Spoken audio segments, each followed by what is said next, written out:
আসসালামু আলাইকুম। Research help বাংলাদেশের পক্ষ থেকে আপনাদেরকে স্বাগত। আজকে আমাদের ব্যাচের লেকচার নাম্বার 11। আজকের লেকচারে আমরা রিসার্চ প্রপোজাল কিভাবে লিখতে হয় এই বিষয়ে কথা হবে। অর্থাৎ আশা করা যায় যে আজকের ক্লাস করলে আপনারা গ্রান্ট প্রপোজাল, একাডেমিক প্রপোজাল, পিএইচডির প্রপোজাল, মাস্টার্সের প্রপোজাল, সব ধরনের প্রপোজালই আপনারা লিখতে পারবেন। ঠিক আছে? তো আমি কথা না বাড়িয়ে স্ক্রিন শেয়ার করি। ওকে। তার আগে একটু খেয়াল করেন যে একটা রিসার্চ পেপারে কি থাকে আর রিসার্চ প্রপোজালে কি কি থাকে। হুম। আচ্ছা। দেখুন, রিসার্চ পেপারে টাইটেল থাকে, প্রপোজালেও টাইটেল থাকে। রিসার্চ পেপারে ইন্ট্রোডাকশন থাকে, মেথডোলজি থাকে। প্রপোজালেও ইন্ট্রোডাকশন থাকে, মেথডোলজি থাকে প্রপোজালেও। এরপর রিসার্চ পেপারের রেফারেন্স, কনক্লুশন এগুলো থাকে, প্রপোজালেও কিন্তু এগুলো থাকে। তার মানে রিসার্চ প্রপোজাল যদি কেউ শেখে, তাহলে ধরে নেওয়া যায় যে তার রিসার্চ পেপারেরও অনেক কিছু শেখা হয়ে যায়। কারণ মানে অনেকগুলো এলিমেন্ট এখানে মিল আছে আর কি। তো যাই হোক, এখন প্রথম প্রশ্ন হলো যে রিসার্চ প্রপোজালটা আসলে কি। রিসার্চ প্রপোজাল কি, এটা হচ্ছে আমাদের প্রথমে জানার বিষয়। তো সহজ কথায় বললে, দেখুন, আমরা যারা রিসার্চ করতে চাই, আমাদের সবারই কিন্তু একটা রিসার্চের প্ল্যান থাকে, তাই না? আমরা যারা রিসার্চ করতে চাই, আমাদের সবারই একটা রিসার্চের প্ল্যান থাকে। এই প্ল্যানটাকেই বলে হচ্ছে রিসার্চ প্রপোজাল। ঠিক আছে? এখন প্রশ্ন হচ্ছে যে রিসার্চ প্রপোজালটা আমাদের সবসময় কি লিখতে হবে কিনা।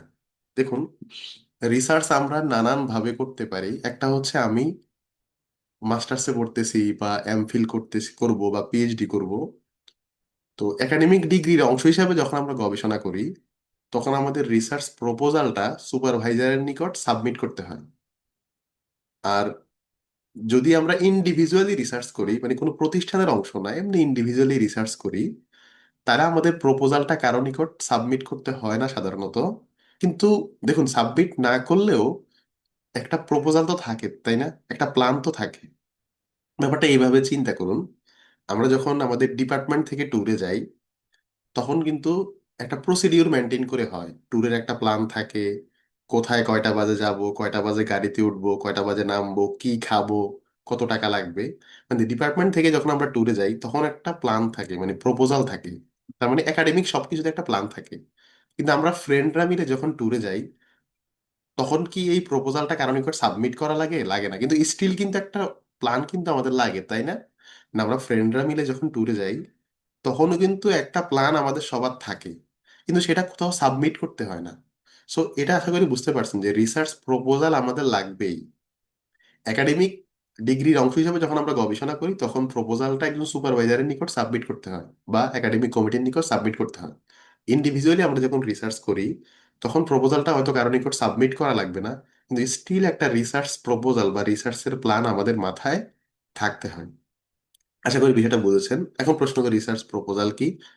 এক কথায় বলতে গেলে গবেষণার যে প্ল্যান, রিসার্চের যে প্ল্যান, এইটাকেই বলে রিসার্চ প্রপোজাল। এখন রিসার্চের প্ল্যান মানে কি? সহজ কথায় বললে, ধরেন একটা ট্যুরের প্ল্যান মানে কি? একটা ট্যুরের প্ল্যান মানে কোথায় যাব, কয়টা বাজে গাড়িতে উঠবো, কি খাবো, ব্যাক করবো কিভাবে, ওখানে কি কি অ্যাক্টিভিটি হবে, এটা একটা ট্যুরের প্ল্যান। ঠিক তেমনই একটা রিসার্চ প্রপোজালের প্ল্যান মানে একটা গবেষণার প্রত্যেকটা পার্ট কেমন হবে সেটার একটা বর্ণনা। এটার মেথোডোলজি কি হবে, ডেটা কালেকশন কিভাবে হবে, কোন সফটওয়্যার দিয়ে অ্যানালাইসিস করব, এই গবেষণার গুরুত্বটা কোথায়, এই গবেষণার অবজেক্টিভটা কি হবে, বাজেট কত হবে, কাজগুলো করতে কতদিন সময় লাগবে, এই যাবতীয় যে প্ল্যান, এইটাকে বলে রিসার্চ প্রপোজাল।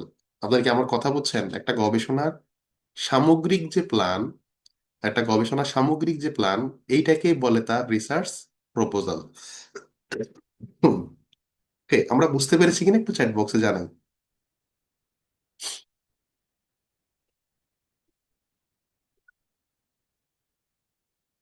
ওকে। তার মানে আমরা ইন্ডিভিজুয়ালি নিজেরা যখন রিসার্চ করব, তখন আমাদের রিসার্চ প্রপোজাল নাও লাগতে পারে। ঠিক আছে? ইন্ডিভিজুয়ালি রিসার্চ করলে সরাসরি প্রপোজালটা নাও লিখতে পারে, লিখতে হতে পারে, কিন্তু প্রপোজাল স্টিল আমাদের থাকা লাগবে। ওকে। আচ্ছা। এখন প্রশ্ন হলো যে রিসার্চ প্রপোজালে কি কি থাকে। তো আমি একটু পরেই আপনাদেরকে আমি দেখাবো। আমার কাছে অসংখ্য নমুনা আছে, গ্রান্ট প্রপোজালের নমুনা, হায়ার স্টাডি প্রপোজালের নমুনা, একাডেমিক প্রপোজালের নমুনা, সব ধরনের নমুনা আমার কাছে আছে। তো রিসার্চ প্রপোজালে অনেক ছোটখাটো এলিমেন্টও থাকে। মোটা দাগে কি থাকে, মানে মূলত কি থাকে, যদি এটা আমাকে প্রশ্ন করেন আমি বলবো চারটা জিনিস থাকে। চারটা না, এর মধ্যে এটাও বাদ দিতে পারেন, লিটারেচার রিভিউটা ম্যান্ডেটরি না। রিসার্চ প্রপোজালে মূলত তিনটা মেইন এলিমেন্ট থাকে। রিসার্চ আর্টিকেলে যতগুলো এলিমেন্ট আছে এর মধ্যে তিনটা মেইন এলিমেন্ট প্রপোজালে থাকে। একটা হচ্ছে টাইটেল, একটা হচ্ছে ইন্ট্রোডাকশন, একটা হচ্ছে মেথডোলজি। টাইটেল, ইন্ট্রোডাকশন, মেথডোলজি, এই তিনটা এলিমেন্টের যে এক্সটেন্ডেড ভার্সন বা পূর্ণাঙ্গ রূপ, এই তিনটে এলিমেন্ট যদি কেউ জানে তাহলে সে প্রপোজালের 95% লিখে ফেলতে পারবে। টাইটেল, ইন্ট্রোডাকশন এবং মেথডোলজি। এখন ইন্ট্রোডাকশনের ভেতরে অনেক শাখা প্রশাখা আছে, আমরা এটা জানি। ইন্ট্রোডাকশনের ভেতরে আমরা বলছি এলিমেন্ট 1 মানে ব্যাকগ্রাউন্ড, এলিমেন্ট 2 মানে প্রবলেম স্টেটমেন্ট, এলিমেন্ট 4 মানে হচ্ছে রিসার্চ গ্যাপ বা সিগনিফিকেন্স, এলিমেন্ট 5 6 কি অবজেক্টিভ রিসার্চ কোশ্চেন। আমরা ইন্ট্রোডাকশনের ক্লাস যারা পড়েছি আমরা এই এলিমেন্ট গুলা পড়ছি না? আমাদের খেয়াল খেয়াল আছে? একটু চ্যাট বক্সে জানাই। মানে আমরা ইন্ট্রোডাকশনের ক্লাস তো করেছি, ইন্ট্রোডাকশনের ভেতরে আরো কয়েকটা ছোটখাটো বিষয় থাকে না, মানে step by step, background, problem statement, rational, এরকম। তো এটা মাথায় রাখবেন, যদি এই টাইটেল, ইন্ট্রোডাকশন আর মেথোডোলজি এই তিনটা জিনিস জানেন, প্রপোজাল 95% শেষ। তো এখানে যারা আছেন, টাইটেলের ক্লাস অলরেডি হয়ে গেছে, টাইটেল সম্পর্কে আমরা জানি, রিসার্চ গ্যাপের উপর টাইটেল বানাতে হয়।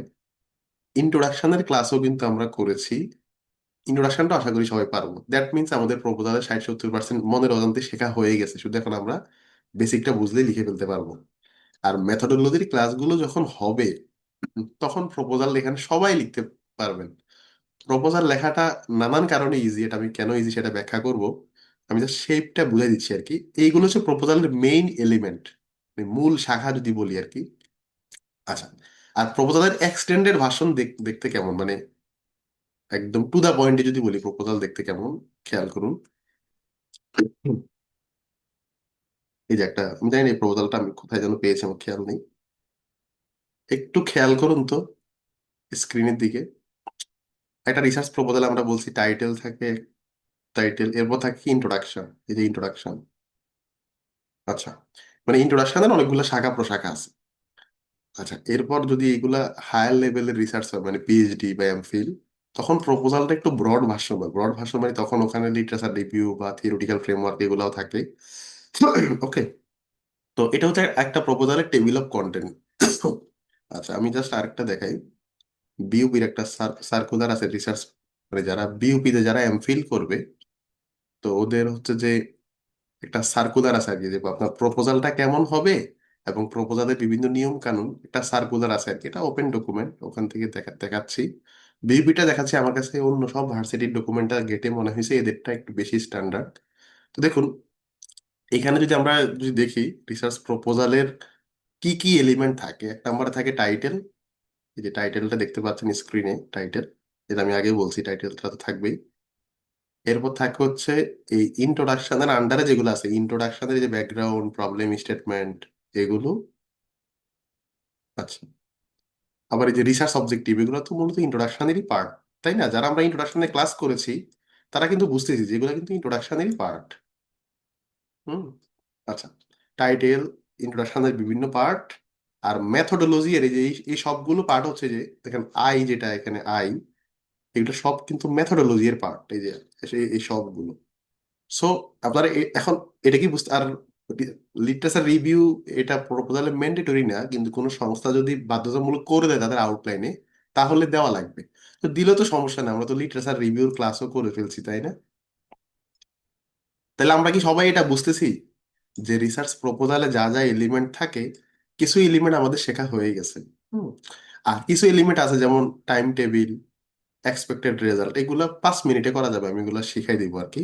তো এটা হচ্ছে একটা রিসার্চ প্রপোজালের কি কি এলিমেন্ট থাকবে সেটার এক্সটেন্ডেড ভার্সন বা বিস্তারিত সূচিপত্র। আমরা কি বুঝতেছি না? হার্ড হার্ড লাগতেছে, একটু বলবেন?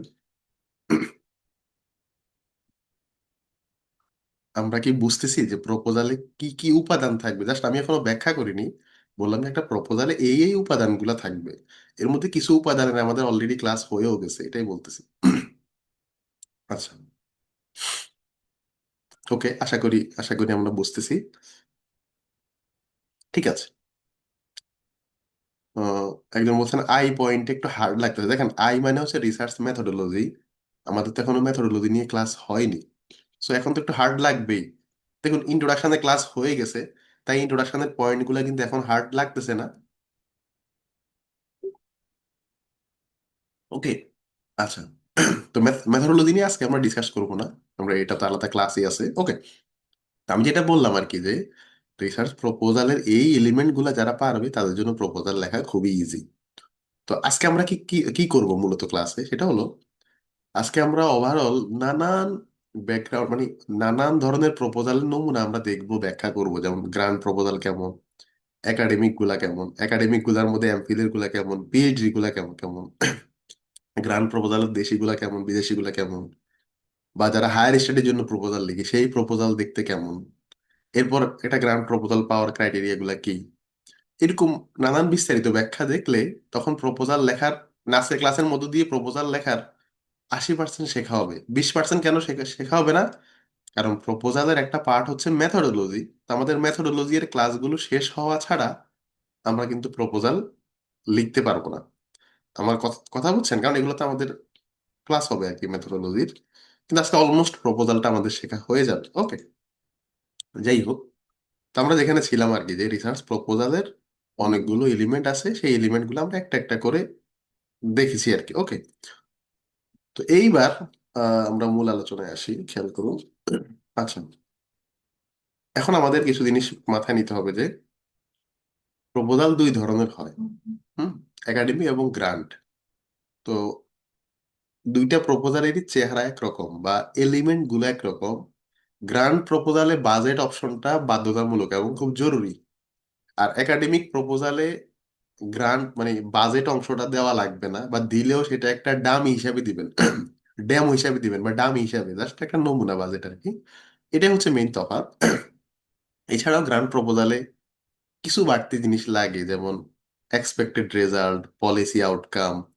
এটা আপনি যেখানে সাবমিট করবেন, মানে যেই সংস্থার কাছ থেকে গ্রান্ট নেবেন, তারাই আপনাকে বলে দেবে যে কোন কোন পার্ট এখানে থাকবে। ঠিক আছে। ওকে। তো আমি আহ, একটু ডিটেল দেখাচ্ছি, দেখুন। আমি কিছু ডকুমেন্ট ওপেন করে রাখছি, জাস্ট বৈচিত্র্যটা বোঝার জন্য।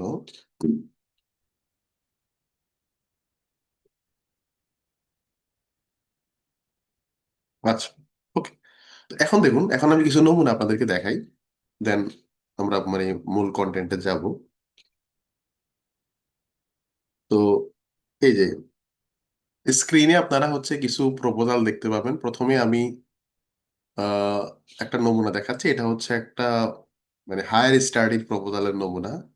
যারা কখনো জাপানে অ্যাপ্লাই করছেন, জেডিএস একটা স্কলারশিপ আছে।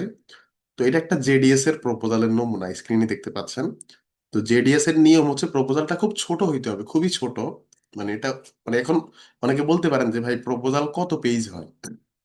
একটা পিএইচডির প্রপোজাল যেমন 20 পেজ হইতে পারে, একটা হায়ার স্টাডির প্রপোজাল 1 পেজে হইতে পারে, মানে 600-700 ওয়ার্ডের মধ্যে হইতে পারে। প্রপোজাল মানে আপনার রিসার্চ প্ল্যান। এটা খুব ছোট করেও আপনি সাবমিট করতে পারেন, বড় করে করতে পারেন, এটা নির্ভর করবে যেখানে সাবমিট করবে তাদের রুলস এর উপর। ঠিক আছে। তো স্ক্রিনে আপনারা জেডিএস এর একটা রিসার্চ প্রপোজাল দেখতে পাচ্ছেন, এবং আমি যতটুকু জানি এটা অ্যাপ্রুভালও পেয়েছিল। আমি যে ভাইয়ের কাছ থেকে নিয়েছি ওনার প্রপোজাল। তো এখানে দেখেন খুব ছোট করে এই যে টাইটেল, এরপর ইন্ট্রোডাকশন, এরপর লিটারেচার রিভিউ খুবই ছোট করে, মানে আধা পেজ লিটারেচার রিভিউ। আর এরপর হচ্ছে যে রিসার্চ মেথোডোলজি আর কি অল্প করে লিখেছে, আর এক্সপেক্টেড আউটকাম, এইগুলো আর কি। তো এটা খুব ছোট একটা প্রপোজাল। এটা জেডিএস স্কলারশিপের জন্য এটা লেখা হয়েছিল। আচ্ছা, এক। তার মানে হায়ার স্টাডির প্রপোজাল গুলা, যেগুলো ফেলোশিপের জন্য আমরা অ্যাপ্লাই করি, সেগুলো খুব ছোট হয়, মানে সেখানে আপনার মূল প্ল্যান প্রফেসর জানবে কিনা, এটাই হচ্ছে মেইন কথা। আচ্ছা, এবার আসেন, আমরা যে হায়ার স্টাডিতে রিসার্চ প্রপোজাল সাবমিট করি, এখানে যারা ইউরোপে অ্যাপ্লাই করবেন, ইউরোপে সাধারণত আমরা যখন অ্যাপ্লাই করি, বিশেষ করে হায়ার লেভেল আর কি, পিএইচডি বা এমফিল, তখন আমাদের বিভিন্ন ডকুমেন্টের সাথে একটা রিসার্চ প্রপোজাল বা রিসার্চ প্ল্যান সাবমিট করতে হয়। সব জায়গায় করতে হয় না, যেখানে চায় সেখানে করতে হয়। ইউরোপে সাধারণত লাগে রিসার্চ প্রপোজাল, যারা যারা এমব্রেসে অ্যাপ্লাই করবেন আরো আরো বিভিন্ন জায়গায় অ্যাপ্লাই করবেন, একটা রিসার্চ প্রপোজাল জমা দেওয়া লাগে। এই প্রপোজালটাকে আপনি কি নিয়ে গবেষণা করতে চান এটা তাদেরকে আপনি জানাবেন। এটা অ্যাপ্রুভাল পেলে যে এটা নিয়েই গবেষণা করতে হবে তা না, এটা একটা কাইন্ড অফ মানে এটা হচ্ছে একটা ফর্মালিটি বলতে পারেন আর কি, যে তারা জানতে চায় আপনি কি নিয়ে কাজ করতে চান। অনেক সময় কিন্তু রিলেভেন্ট হওয়া লাগে, কিন্তু এটা নিয়ে যে পরে কাজ করতে হবে এটা সবসময় এরকম না। তো ইউরোপে সাধারণত অ্যাপ্লাই করার সময় এরকম একটা ছোট প্রপোজাল সাথে অ্যাটাচ করে দেওয়া লাগে। আর ইউএসএ তে যারা অ্যাপ্লাই করবেন, ইউএসএ তে অ্যাপ্লাই করার সময় কখনোই রিসার্চ প্রপোজাল আলাদা করে সাবমিট করতে হয় না। এখানে হচ্ছে আপনার যে এসওপি, স্টেটমেন্ট অফ পারপাস, মানে আপনি এখানে মানে আপনি এখানে ভর্তি হওয়ার উদ্দেশ্য কি এটাকে বলে স্টেটমেন্ট অফ পারপাস, এরকম একটা ডকুমেন্ট জমা দেওয়া লাগে যেটা প্রায় 1000 ওয়ার্ডের হয়। ওখানে খুবই ছোট করে আধা পেজ বা পৌনে এক পেজে খুব ছোট করে আপনার গবেষণার এই যে প্ল্যানটুকু এটা বলা লাগে। এটা খুব ছোট করে আসবে, এটা যে রিসার্চ প্রপোজাল অনেকে জানেও না, কিন্তু এটাও রিসার্চ প্রপোজাল। যেমন আমি যদি আমার, যদি এই ডকুমেন্ট আমি শেয়ার করতে পারবো না খুবই অবভিয়াস রিজনে, কিন্তু আমি জাস্ট দেখাই দিই আর কি ডকুমেন্টটা কেমন। দেখেন, আহ খেয়াল করুন, এটা হচ্ছে আমার এসওপির একটা অংশ। আমি কিছু জায়গায় ঢেকে দিছি কারণ এখানে মানে সুপারভাইজারদের নাম আছে, তো এই জন্য আমি কিছু জায়গায় ঢেকে দিছি আর কি। তো খেয়াল করেন এখানে আমি এই প্যারাটা খেয়াল করেন তাইলে বুঝবেন। এই প্যারাটা আমি বলেছি যে আমার ডিজার্টেশনে এই মেথডে আমি কাজ করব। আর আমার কাজের উদ্দেশ্য হবে কি, এটা যে টু আন্ডারস্ট্যান্ড, এই যে টু শব্দ দেখে আপনারা বুঝতেছেন এখানে অবজেক্টিভের কথা বলা আছে। এরপর আমি ডেটা কিভাবে কালেক্ট করব, এখানে লেখা আছে যে আমি কিভাবে ইন্টারভিউ নেব, মানে এখানে খুব ছোট করে আমার গবেষণার মেথডটাকে খুবই ছোট করে আমি লিখে দিছি আর কি, এবং আমার রিসার্চ কোশ্চেন কি হবে এবং এক্সপেক্টেড আউটকাম কি হবে। তো এই যে একটা ছোট প্যারা স্টেটমেন্ট অফ পারপাসে, যে আমার গবেষণা কি হবে, গবেষণার অবজেক্টিভ কি হবে, মেথোডোলজি দেখতে কেমন হবে, আর আমার গবেষণাটি এখানকার কোন প্রফেসরের সাথে অ্যালাইন করে, এরপর আমি এটার ব্যাখ্যা দিয়েছি। তো এটা কিন্তু খুবই ছোট এবং এটা কিন্তু রিসার্চ প্রপোজাল না, কিন্তু এইটাই পরোক্ষভাবে রিসার্চ প্ল্যান বা প্রপোজাল। আপনারা কি আমার কথা বুঝতে পারতেছেন? যেমন অনেকে বলে যে ইউএসএ তে অ্যাপ্লাই করতে গেলে প্রপোজাল লাগে না। তো প্রপোজাল লাগে না এটা ঠিক আছে, কিন্তু আপনার রিসার্চ প্ল্যানটুকু জমা দেওয়া জরুরি। এটা খুবই ছোট করে আসছে, কিন্তু এটাও স্টিল প্রপোজাল। এটাকে চাইলে এখন টেনে আরো 5 পেজ করা যাবে, এই মেথোডোলজিকে চাইলে টেনে 5 পেজ করা করা যাবে। তো এটা খুব ছোট করে গেছে। আবার জেডিএস এর যেটা দেখলেন এটা হচ্ছে একটা সেপারেট রিসার্চ প্রপোজালের ডকুমেন্ট। এটা ওরা আলাদাভাবে চেয়েছে বলে আমি আলাদাভাবে জমা দেওয়া লাগছে। কোনো কোনো সংস্থা আবার কিছু বক্স দিয়ে দেয়, বিশেষ করে যারা এখানে সম্ভবত ডেনমার্কে অ্যাপ্লাই করবেন আমি যতটুকু জানি। ডেনমার্ক কিংবা ফিনল্যান্ড, এই দুইটা দেশে যে কোনো একটা দেশ, তারা হচ্ছে আপনাকে বক্স দিয়ে দেবে। বক্স কেমন আমি দেখাচ্ছি। এই ডকুমেন্টগুলো সবগুলো অনলাইন থেকে নামানো, যেগুলো দেখাচ্ছি এগুলোর ওনার আমি না। এরকম বক্স দিয়ে দেবো ওরা, হ্যাঁ। কমেন্টের ঘরটা ওরা ফাঁকা রাখবে, ওরা পরবর্তীতে নিজেরা কমেন্ট করার জন্য। তো আপনাকে একটা বক্স দিয়ে দেবে যে আপনার রিসার্চ প্রপোজালটা সাবমিট করুন, এই হচ্ছে আমাদের টেমপ্লেট। তো টেমপ্লেটে যেখানে লেখা আছে ইন্ট্রোডাকশন, সেখানে ইন্ট্রোডাকশনের কথা লিখবেন। যেখানে লেখা আছে প্রবলেম স্টেটমেন্ট, সেখানে প্রবলেম স্টেটমেন্টটা দেবেন। যেখানে লেখা আছে অবজেক্টিভ, সেখানে অবজেক্টিভটা দেবেন। মানে ওরা আপনাকে বক্স করে দিছে, যেখানে লেখা আছে লিটারেচার রিভিউ, সেখানে ছোট করে লিটারেচার রিভিউ দেবেন। যেখানে লেখা আছে মেথোডোলজি, ছোট করে মেথোডোলজি দেবেন। তো যেখানে মানে বক্স করে দেয় যারা, তারা তাদের প্রপোজাল গুলাও ছোট হয়। এরা ছোট করে জানতে চায় আপনার রিসার্চ এর উদ্দেশ্য কি বা প্ল্যান কি। যারা এখানে ইঞ্জিনিয়ারিং এর আছেন বা ইভেন হেলথেরও আছেন, আপনাদের দেখবেন প্রপোজাল গুলো এরকম বক্স সিস্টেম হয়। কোথাও অ্যাপ্লাই করতে গেলে বক্স দিয়ে দেয়, বা কোথাও গ্রান্টের জন্য অ্যাপ্লাই করবেন ওর একটা টেমপ্লেট দিয়ে দেয়। আমি কেন এই ব্যতিক্রমগুলো দেখাচ্ছি, কারণ এটা যে রিসার্চ প্রপোজাল অনেকে আমরা বুঝতে পারি না। আসলে একই জিনিসের বিভিন্ন রূপ। এটা বললাম, এটা আধা পেজও হইতে পারে, বক্স সিস্টেমও হইতে পারে, বক্স ছাড়াও হইতে পারে। ঠিক আছে, আমরা কি বুঝতেছি যারা ক্লাসে আছি? আমরা বুঝতেছি কিনা? রাইট, একজন কনফার্ম করেছেন যে ডেনমার্কে এরকম বক্স সিস্টেম, ডেনমার্কে। ঠিক আছে, অস্ট্রেলিয়াতেও কিন্তু হায়ার স্টাডির জন্য রিসার্চ প্রপোজাল দেওয়া লাগে আর কি। যাই হোক, আমরা স্ট্রাকচারটা আগে দেখি, এরপর আমরা আস্তে আস্তে আরো ডিপে যাচ্ছি। ওকে। তো ইউএসএ তে না লাগলেও পরোক্ষভাবে লাগে, যেটা আমি একটু আগে আপনাদেরকে মানে এনশিওর করলাম। এর বাইরে, এটা তো হচ্ছে হায়ার স্টাডির পারপাসের কথা বললাম, বা ফেলোশিপের জন্য বা ফান্ডের জন্য। এর বাইরে আমরা যারা এমফিল করতে চাই বা পিএইচডি করতে চাই, অর্থাৎ একাডেমিক ডিগ্রি ফুলফিলমেন্টের অংশ হিসাবে রিসার্চ করতে চাই, আমাদের মাস্ট হচ্ছে একটা রিসার্চ প্রপোজাল সুপারভাইজারের নিকট বা একাডেমিক কমিটির নিকট সাবমিট করতে হয়। তো খেয়াল রাখবেন যে হায়ার স্টাডির প্রপোজাল গুলা খুবই ছোট হয়। কারণ এই প্রপোজালের উপরই পরবর্তীতে আপনার কাজ করতে হবে, এটা নট নেসেসারি, এটা হয়তো একটা ফর্মালিটি। কিন্তু একাডেমিক ডিগ্রির ফুলফিলমেন্টের অংশ হিসাবে আমরা যে প্রপোজালটা জমা দিই, যেমন এমফিল, আমি স্ক্রিনে একটা এমফিল এর প্রপোজাল দেখাই। তাহলে প্রপোজালগুলো দেখতে একই রকম, বুঝছেন? এমফিল হোক পিএইচডি হোক, এগুলো আসলে খুব বেশি তফাৎ নাই। এই যে এটাও আমি অনলাইন থেকে নামাইছি, মেবি ইউর ইউনিভার্সিটির ওয়েবসাইট থেকে। এটা একটা এমফিল এর প্রপোজালের নমুনা। প্রথমে ওরা সামারি দিয়েছে, এরপর দেখেন এই যে ব্যাকগ্রাউন্ড, রিসার্চ প্রবলেম বা প্রবলেম স্টেটমেন্ট, আমরা কিন্তু এগুলো ক্লাসে শিখাইছি কিছুটা। রিসার্চ কোশ্চেন, অবজেক্টিভ, এটা একটা এমফিল এর নমুনা, ঠিক আছে? তো যেটা বলতেছি, এটা কত পেজ দেখেন, এটা 29 পেজ। তো বিশেষ করে এমফিল পিএইচডি এগুলো তো খুব বড় ডিগ্রি। একটা এমফিল আমরা 2 বছর ধরে করি, বা একটা পিএইচডি ইউরোপিয়ান হলে 3-4 বছর, আমেরিকান হলে 5-6 বছর। এগুলো তো বিশাল ডিগ্রি। সো এইগুলোর প্রপোজাল গুলো একটু ডিটেলস হবে, মানে একই জিনিসের ডিটেলস ভার্সন হবে। দেখেন এই প্রপোজালটা হচ্ছে 29 পেজ। কেমনে 29 পেজ হয়েছে? এখানে ইন্ট্রোডাকশন হয়ে গেছে হয়তো 4 4 পেজ, লিটারেচার রিভিউ হয়ে গেছে হয়তো আরো 8 8 পেজ, মেথোডোলজি বিশাল হয়েছে। আমি এই নমুনাগুলো দিয়ে দেবো। তো একাডেমিক ডিগ্রি ফুলফিলমেন্টের অংশ হিসাবে যে প্রপোজাল, সেগুলার কলেবরটা বড় হয়। আপনারা কি বুঝতেছেন? আমি তো নমুনাগুলো দিয়ে দেবো, এগুলো পাবলিকলি অ্যাভেলেবেল ডকুমেন্ট, আমি এগুলো দিয়ে দেবো। ঠিক আছে?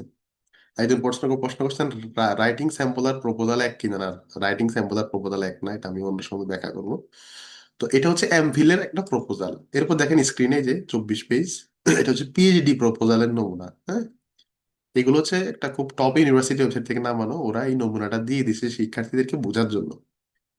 তো এটারও একই, মানে ভিতরে আপনি খুঁজলে দেখবেন একই। প্রথমেই ইন্ট্রোডাকশন, তারপর লিটারেচার রিভিউ, এরপরে এইমস এন্ড অবজেক্টিভ। অনেকে বলতে পারেন, ভাই লিটারেচার রিভিউর পরে কেন এইমস এন্ড অবজেক্টিভ দিছে? এগুলো কোনো সমস্যা না। আমি সবসময় বলি যে রিসার্চের উপাদানগুলা মেইন, কিন্তু স্ট্রাকচারটা এখানে মেইন না। স্ট্রাকচার এক এক জায়গায় এক এক রকম ফলো করে, এটা হইতেই পারে। আচ্ছা, এরপর থিওরিটিক্যাল ফ্রেমওয়ার্ক।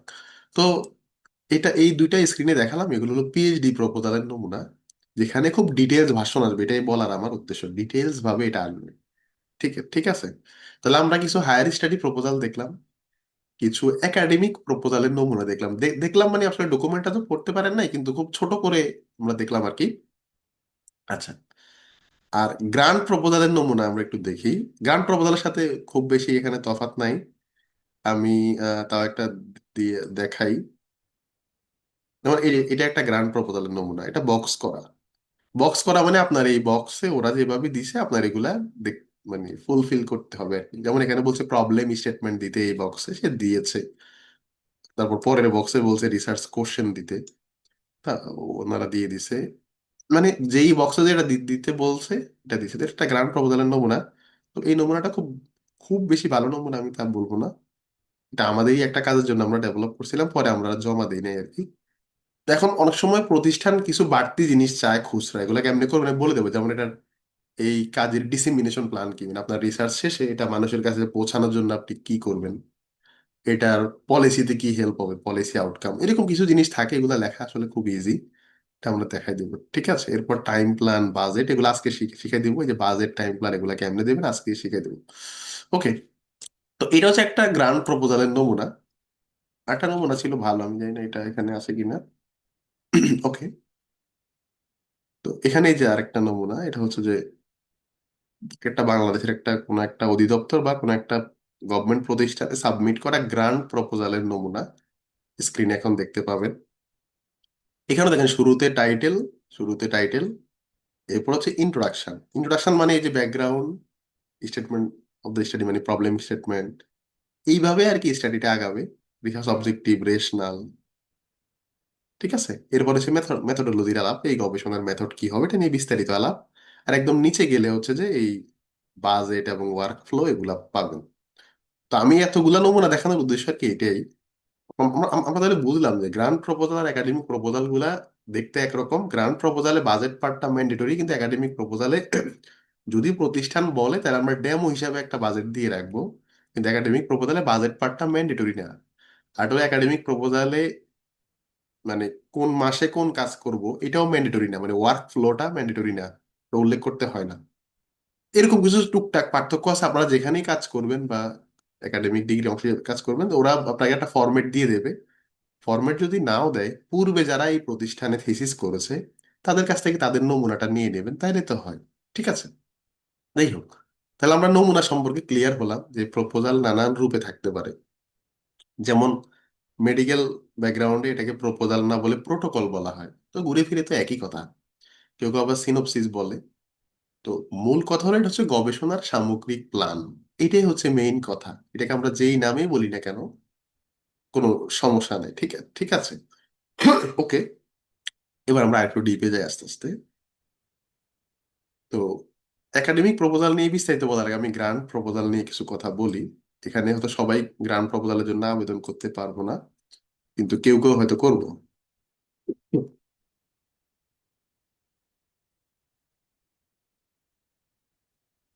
আচ্ছা, গ্রান্ট প্রপোজাল দুই ধরনের হইতে পারে। একটা হচ্ছে যে লোকাল, একটা হচ্ছে ইন্টারন্যাশনাল। ঠিক আছে, একটু আগে যে আমরা একটা নমুনা দেখলাম, এটা বাংলাদেশের কোন একটা প্রতিষ্ঠানে সাবমিট করার জন্য লেখা হয়েছে, এটা হচ্ছে লোকাল বা আমাদের দেশীয় বলতে পারি। আর ইন্টারন্যাশনাল গুলো তো বুঝতে পারছি বিদেশি। আবার দেশীয় গুলার মধ্যে সরকারি এবং বেসরকারি দুই ক্যাটাগরি আছে। ঠিক আছে, তা আমি আপনাদেরকে একটা ডকুমেন্ট দিয়ে দেবো, এটার নাম হচ্ছে যে সামাজিক বিজ্ঞান গবেষণা নীতিমালা। কিন্তু শুধু সামাজিক বিজ্ঞান না, বাংলাদেশের সব গভর্নমেন্ট বডি আসলে সেম নীতিমালাটাই অনুসরণ করে, জাস্ট নামটা হয়তো ভিন্ন। তো যদি কারোর হাতে সময় থাকে, কেউ যদি বিস্তারিত জানতে চান, তাহলে বাংলাদেশের সরকারের গ্রান্ট প্রজেক্ট গুলার যে নীতিমালাগুলা যদি কেউ পড়তে চান, তাহলে এই ডকুমেন্ট থেকে আপনারা পড়তে পারবেন। যদি কারো হাতে সময় থাকে যে বাংলাদেশের সরকারি প্রতিষ্ঠানগুলোর নীতিমালা একটু দেখবো, কারা পাবে, কত টাকা দেবে, তাহলে একবার দেখতে পান। আমি একটু বলে দিই আর কি আপনাদেরকে, ঠিক আছে, জাস্ট আইডিয়া পাওয়ার জন্য, কারণ অনেকে হয়তো কখনো এগুলো শুনেনও নাই বা জানেন না। বাংলাদেশে মানে প্রতি বছর গবেষণার জন্য একটা বাজেট বরাদ্দ হয়। এটা খুবই কম, আপনারা জানেন। এই বাজেটটা পায় হচ্ছে সংশ্লিষ্ট মন্ত্রণালয়। আর মন্ত্রণালয়ের অধীনে কিছু স্বায়ত্তশাসিত সংস্থা সম্ভবত, আর কিছু হচ্ছে যে অধিদপ্তর থাকে মন্ত্রণালয়ের অধীনে। এই অধিদপ্তর গুলাই মূলত এই বাজেটটা পায়। যেমন ধরেন, পরিকল্পনা মন্ত্রণালয়, এই মন্ত্রণালয়ের অধীনে অনেকগুলা অধিদপ্তর থাকে, তারা এই অধিদপ্তরগুলোকে ফান্ড দেয়। এরকম কৃষি থেকে শুরু করে বিজ্ঞান ও প্রযুক্তি সব মন্ত্রণালয়ের অধীনেই অধিদপ্তর থাকে। ঠিক আছে, তো মোটা দাগে বাংলাদেশে সব ব্যাকগ্রাউন্ডেরই সরকারি যে ফান্ড দেওয়ার সিস্টেমটা একই রকম। মোটা মোটা দাগে তিন চারটা ক্যাটাগরিতে ওনারা আর কি গ্রান্ট দেয় বা টাকা দেয়। তিন চারটা ক্যাটাগরি। একটা হচ্ছে যে প্রমোশনাল ক্যাটাগরি। এই প্রমোশনাল ক্যাটাগরিটা হচ্ছে বেসিক বলতে পারেন। এটাতে হচ্ছে প্রায় 2 লাখ টাকার মতো দেয়। এটা পায় মূলত যারা ধরেন মাস্টার্স করতেছে, সামনে থিসিস করবে বা মাস্টার্স শেষ, মানে নতুন গবেষক বা উদীয়মান গবেষক যারা, তারা প্রমোশনাল ক্যাটাগরিতে অ্যাপ্লাই করে। এখন প্রমোশনাল ক্যাটাগরিতে কারা অ্যাপ্লাই করতে পারবে, এখানে বিস্তারিত ক্রাইটেরিয়া দেওয়া আছে। হ্যাঁ, তো প্রমোশনাল ক্যাটাগরিতে মোটা দাগে 2 লাখ টাকা দেয়। আমি জানি না এখন বাড়ছে বাড়ছে কিনা, এটা একটা জাস্ট মোটামুটি কমন ফিগার। এটা হচ্ছে নতুন গবেষক যারা, যেমন এখানে অনেকে আছেন প্রমোশনাল ক্যাটাগরিতে হয়তো কখনো অ্যাপ্লাই করতে পারবেন। এগুলা পত্রিকায় বিজ্ঞাপন দেয় বা আপনারা নিজ উদ্যোগে খবর নিলেই, যেমন আপনি হয়তো বাণিজ্য মন্ত্রণালয় আপনার সাবজেক্টের সাথে সংশ্লিষ্ট, তাহলে আপনি গুগলে সার্চ করুন যে বাণিজ্য মন্ত্রণালয়ের আন্ডারে অধিদপ্তর গুলা কারা। এবার সেই অধিদপ্তর ওয়েবসাইটে গেলে এগুলা পাবেন। যেমন আমি শিক্ষা মন্ত্রণালয়ের আন্ডারে আমার সাবজেক্ট, শিক্ষা মন্ত্রণালয়ের অধীনে কিছু অধিদপ্তর বা সাব বডি আছে। যেমন মানে ধরেন আমাদের ডিসি আছে আর কি, যে ডিরেক্টরি অফ সেকেন্ডারি এডুকেশন। আবার উচ্চশিক্ষা নিয়ে আলাদা আছে, এরকম অনেকগুলা। আবার প্রাইমারির সাথে রিলেভেন্ট আছে, নাইম আছে, ন্যাপ আছে, ব্যানবেজ আছে, এরকম অনেকগুলো প্রতিষ্ঠান আছে আমার সাবজেক্টের সাথে রিলেভেন্ট। ঠিক আছে, এরকম আপনাদের সাবজেক্টের সাথেও কোন মন্ত্রণালয়ের সংশ্লিষ্ট, কোন অধিদপ্তর সংশ্লিষ্ট, এটা আপনারা নিজেরা জানবেন বা খোঁজ করলে পারবেন। তো ওরা মূলত বাংলাদেশের প্রতিষ্ঠানগুলো, ধরেন ওরা এবার 2 কোটি টাকা পাইছে, এই অধিদপ্তর 2 কোটি টাকা পাইছে বা 1 কোটি টাকা পাইছে বরাদ্দ দেওয়ার জন্য। তো একটা ক্যাটাগরি হয় প্রমোশনাল ক্যাটাগরি, এখানে 8-10 জনকে দেয়। 8-10 জনকে হয়তো 2 লাখ করে 20 লাখ টাকা দেয়। আমি যতটুকু জানি এতটুকুর মধ্যে বলতেছি, তবে আমি মোটামুটি ডিটেলস জানি, কারণ আমি অনেক দিন ধরেই আহ, যারা এগুলা পেয়েছে তাদের মানে সাথে আমার পরিচয় আছে। মোটামুটি আমাদের ব্যাচের অনেকেই তো পেয়েছে। তো প্রমোশনাল ক্যাটাগরি হলো 2 লাখ টাকার মতো দেয়। ভ্যাট ট্যাট কেটে প্রায় 1,70,000 টাকার মতো থাকে আর কি, এরকম। এটা হচ্ছে প্রমোশনাল ক্যাটাগরি, এটা হচ্ছে যে উদীয়মান গবেষকরা পায়। আর এরপরের ক্যাটাগরি হচ্ছে ফেলোশিপ ক্যাটাগরি। ফেলোশিপ ক্যাটাগরি হচ্ছে যে, এই যে দেখছেন প্রমোশনাল হচ্ছে দুই দুই লাখ টাকা, হ্যাঁ। গবেষকের যোগ্যতা কি? 40 বছর বয়সের কম হতে হবে, এবং আরো আরো যোগ্যতাগুলো এখানে দেওয়া আছে। এরকম প্রত্যেকটা মন্ত্রণালয় তাদের ডকুমেন্টে এরকম এগুলো দিয়ে দেয় আর কি, হ্যাঁ। আচ্ছা, এরপর হচ্ছে যে ফেলোশিপ ক্যাটাগরি। ফেলোশিপ ক্যাটাগরিতে মোটা দাগে 5 লাখ টাকা পাওয়া যায়। এই 5 লাখ টাকা দেওয়া হয় মূলত যারা অ্যাসিস্ট্যান্ট প্রফেসর, অ্যাসোসিয়েট প্রফেসর এবং ফুল প্রফেসর, মানে মূলত এগুলো বেশি পায় হলো বিভিন্ন বিশ্ববিদ্যালয়ের যারা প্রফেসর, তারা পায়, এবং যাদের মোটামুটি দেশি এবং বিদেশি জার্নালে আর্টিকেল আছে তারা পায় ফেলোশিপ আর কি। তো মন্ত্রণালয় হয়তো প্রতি বছর 5টা ফেলোশিপ দিতে পারে। এটা টিচাররাই বেশি এখানে অ্যাপ্লাই করতে পারে। ঠিক আছে, আপনি যদি স্টুডেন্ট হয়ে থাকেন তাহলে আপনার কোনো টিচার অ্যাপ্লাই করলে আপনি হয়তো এই প্রজেক্টে কাজ করতে পারবেন এই আর কি। সবাই তো এখানে আর অ্যাপ্লাই করতে পারবেন, এটা ফেলোশিপ। আর আরেকটা হলো যে প্রাতিষ্ঠানিক। প্রাতিষ্ঠানিক মানে যেগুলো একটু বড় ফান্ডের রিসার্চ, মানে ধরেন কোনো টিচার অ্যাপ্লাই করবে না, বরং ওই ডিপার্টমেন্ট অ্যাপ্লাই করবে। ঠিক আছে, যেমন ধরেন আমি institution of education and research, এই ইনস্টিটিউট শিক্ষার্থী ছিলাম, তো ইনস্টিটিউট নিজে যদি অ্যাপ্লাই করে, অর্থাৎ ওখানকার পরিচালক বা এজ এ প্রতিষ্ঠান যদি অ্যাপ্লাই করে, এটাকে বলে প্রাতিষ্ঠানিক। এটার বাজেট হচ্ছে 10 লক্ষ টাকার বেশি, এবং এটা অনেক বেশি হইতে পারে, 40 লাখ 50 লাখ টাকা এরকম হইতে পারে। তো এটা মূলত পায় বিভিন্ন যে গবেষণা ইনস্টিটিউট গুলো, তারা এগুলো পায় আর কি, বিভিন্ন প্রতিষ্ঠান এগুলো পায়। ওকে, এটা হচ্ছে আমি জাস্ট বাংলাদেশে যারা গভর্নমেন্ট ফান্ডেড রিসার্চ করেন সেটা একটা হালচাল আপনাদেরকে জানালাম। এখন কথা হলো ওরা কোন ক্রাইটেরিয়ার উপর বেস করে ওরা এই ফাইনালি অ্যাপ্রুভাল করে। প্রথম কথা হলো, এখন অনেকে বলবেন যে ভাই এগুলো ফেয়ার হয় না, এই সেই। সেটা আমরা বলতেই পারি না জেনে বা জেনে। না, আমি জাস্ট প্রসেসটা আপনাদেরকে জানাচ্ছি আর কি, যে এগুলো দেওয়ার রুলসটা কি। প্রত্যেক মন্ত্রণালয়ের নিয়মে কিছু ভিন্ন থাকে, কিন্তু মোটা দাগে নিয়ম সেম। সেটা হলো, আর 200 মার্কের একটা ইভ্যালুয়েশন হয়। এই 200 মার্কের 100 মার্ক হচ্ছে আপনি যে প্রপোজালটা জমা দেবেন, সেই প্রপোজালের উপর 100 মার্ক। আর আপনি যে রিসার্চার, আপনার নিজের উপরে 100 মার্ক। এই 200 মার্কে এই প্রপোজাল গুলা ইভ্যালুয়েট হয়। মানে আপনি যে প্রপোজালটা লিখবেন সেটার উপর 100 মার্ক, ধরুন আপনি 100তে 100 পেলেন বা 90 পেলেন, আর আপনার নিজের উপর 100 মার্ক। এই 100 মার্ক মানে কি, ওখানে একটা আমি আমি ছবিটা খুব খুঁজতেছিলাম, আমি একটা ব্যাচে ছবিটা দেখাইছিলাম। যেমন এই রিসার্চারের যদি দেশি জার্নালে পেপার থাকে, সে 5 মার্ক পাবে, না থাকলে পাবে না। ইন্টারন্যাশনাল জার্নালে পেপার থাকলে 10 মার্ক পাবে, নাহলে পাবে না। যেই বিষয়ে রিসার্চ প্রপোজাল উনি সাবমিট করেছে সেটা যদি ওনার একাডেমিক বিষয়ের সাথে সংশ্লিষ্ট হয়, তাহলে 10 মার্ক পাবে, নাহলে পাবে না। সরকারি অর্থায়নে যে রিসার্চের বিভিন্ন কোর্স করানো হয়, সেটা যদি করে থাকে তাহলে মনে হয় 5 5 মার্ক পাবে। এরপর রিসার্চার যিনি, তিনি যদি থিসিস গ্রুপের হয়ে থাকে, মানে ইউনিভার্সিটি লাইফে থিসিস করে থাকে, তাহলে 10 মার্ক পাবে, নাহলে পাবে না। এরকম first class, second class, third third class, ওই রেজাল্টের উপর ভিত্তি করে কিছু মার্ক আছে। তো এরকম করতে করতে মানে এখানে একটা 100 মার্কের একটা রিসার্চারের উপরই 100 মার্ক, আর তার প্রপোজালের উপরে 100 মার্ক, এই 200 মার্কে ইভ্যালুয়েট হয়। এরপর যারা পাওয়ার তারা পায়। ঠিক আছে, এটা হচ্ছে আর কি প্রসিডিউরের কথা আমি বলতেছি। আর প্রাইভেট, এটা এগুলো সরকারি সংস্থাগুলোর কথা। আমাদের কি বোরিং লাগতেছে এখানে যারা আছি? মানে এগুলো তো ইনফো, এগুলো আমাদের হয়তো খুব বেশি কাজে লাগবে না, কিন্তু যেহেতু আমরা ভবিষ্যতে বাংলাদেশে রিসার্চ করব বা রিসার্চ নিয়ে আমরা বিভিন্ন জায়গায় ওপিনিয়ন দিতে চাই, ফলে আমাদের এটাও জানা উচিত যে আমাদের দেশের রিসার্চ গুলা কিভাবে ডিসেমিনেট হয় এবং গ্যাপটা কি আর কি। অনেক হয়তো আমরা এই তথ্যগুলো নাও জানতে পারি। আচ্ছা, তো যেটা আমি বলতেছিলাম, তো এখানে 200 মার্কের একটা ইভ্যালুয়েশন হয়। এখন ব্যক্তিগতভাবে আমি হয়তো মনে করি না যে এরকম ইভ্যালুয়েশন ক্রাইটেরিয়া থাকা উচিত, কিন্তু এট দ্য সেম টাইম আমার এটাও মনে হয় যে কিছু রুলস রেগুলেশন থাকা ভালো। যদি শুধু প্রপোজালের উপর মার্কিং হতো, ধরুন আমি একটা মন্ত্রণালয় সিনিয়র পোস্টে আছি, আমি আমার ইচ্ছা করে একজনকে পুরো মার্ক মানে দিয়ে দিলাম। তো কিছু রুলস রেগুলেশন থাকা ভালো, যদিও এগুলো অনেক মডিফাই করা দরকার। যেমন দেশীয় জার্নালে পেপার থাকলে এত মার্ক, দেশীয় যার ইন্টারন্যাশনাল জার্নালে পেপার আছে তার দেশীয় জার্নালে পেপার থাকার প্রয়োজনটাই বা কি। এরকম কিছু গ্যাপ বা হয়তো সমালোচনা আমরা চাইলে করতে পারি।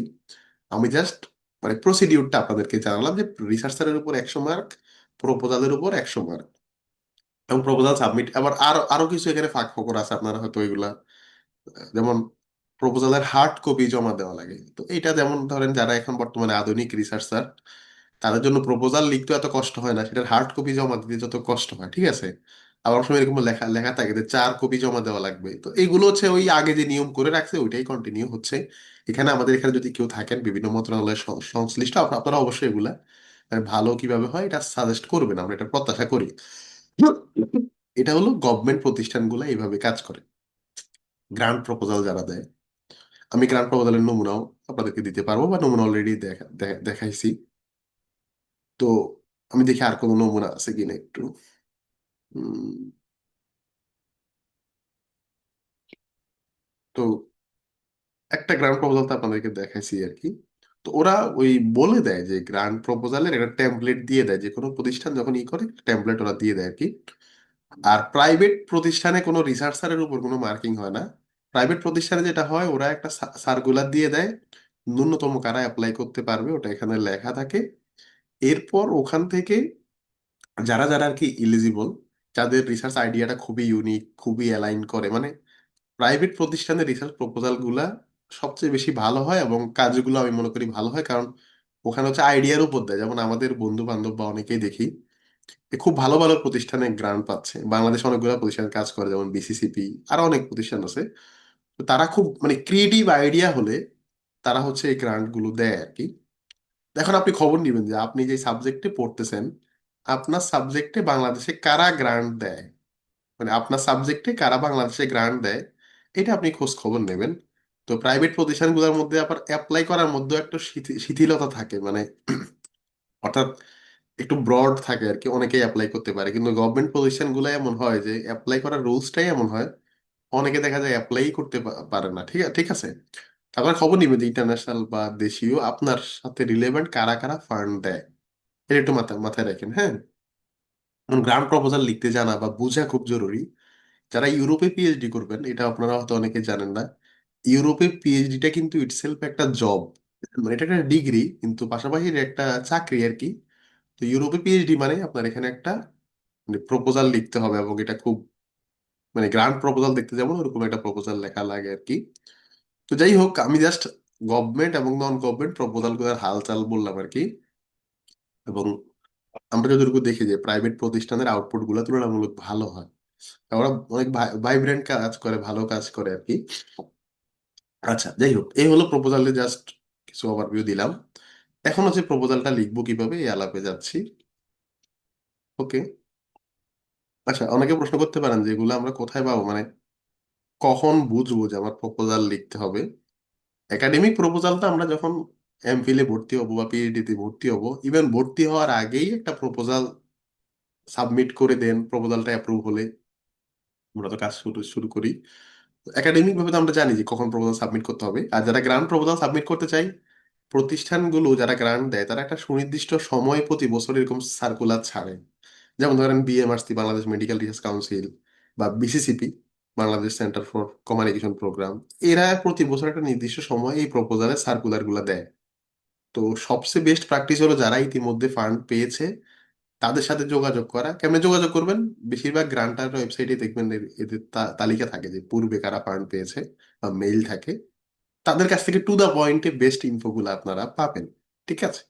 যাই হোক, এখন আমরা প্রপোজাল কিভাবে লিখবো এই আলাপে আমরা যাচ্ছি। তো একটা জিনিস সবাইকে একটু বলি, অনেকেই মানে বলে ভাই রিসার্চ প্রপোজাল নিয়ে মানে আমাকে বলে আর কি, যে তাদের প্রতিষ্ঠানে রিসার্চ প্রপোজাল নিয়ে একটা ক্লাস নিতে। আমি নেই না। কেন নেই না দেখেন, আপনারা একটু খেয়াল করেন তো, এই প্রপোজালে যে যে বিষয়গুলো থাকে, আমাদের টাইটেল নিয়ে আলাদা ক্লাস হয়েছে না, ইন্ট্রোডাকশন নিয়ে আলাদা ক্লাস হয়েছে, লিটারেচার রিভিউ নিয়ে আলাদা ক্লাস। তার মানে প্রপোজাল ইটসেলফ একটা ছোট কনসেপ্ট না, প্রপোজাল হলো অনেকগুলা কনসেপ্টের সমন্বয়। ফলে শুধু রিসার্চ প্রপোজালের উপর যদি কেউ ক্লাস নেয়, আপনারা কোথাও ক্লাস করেন, মোটিভেশনাল টাইপের কিছু কথাবার্তা শুনবেন বা প্রপোজাল কি কি কি থাকে এগুলা জানবেন, কিন্তু রিয়েলি একটা প্রপোজাল প্র্যাকটিক্যালি লেখা সম্ভব না যতক্ষণ না আমরা সবগুলো উপাদান শিখবো। তো আমরা অলরেডি এই প্রপোজালে যা যা থাকে এই উপাদানগুলো আমরা অলরেডি শিখে ফেলেছি, টাইটেল, ইন্ট্রোডাকশন, লিটারেচার রিভিউ। আর এই উপাদানগুলো আজকে শিখবো, এই উপাদানগুলো আজকে শিখবো।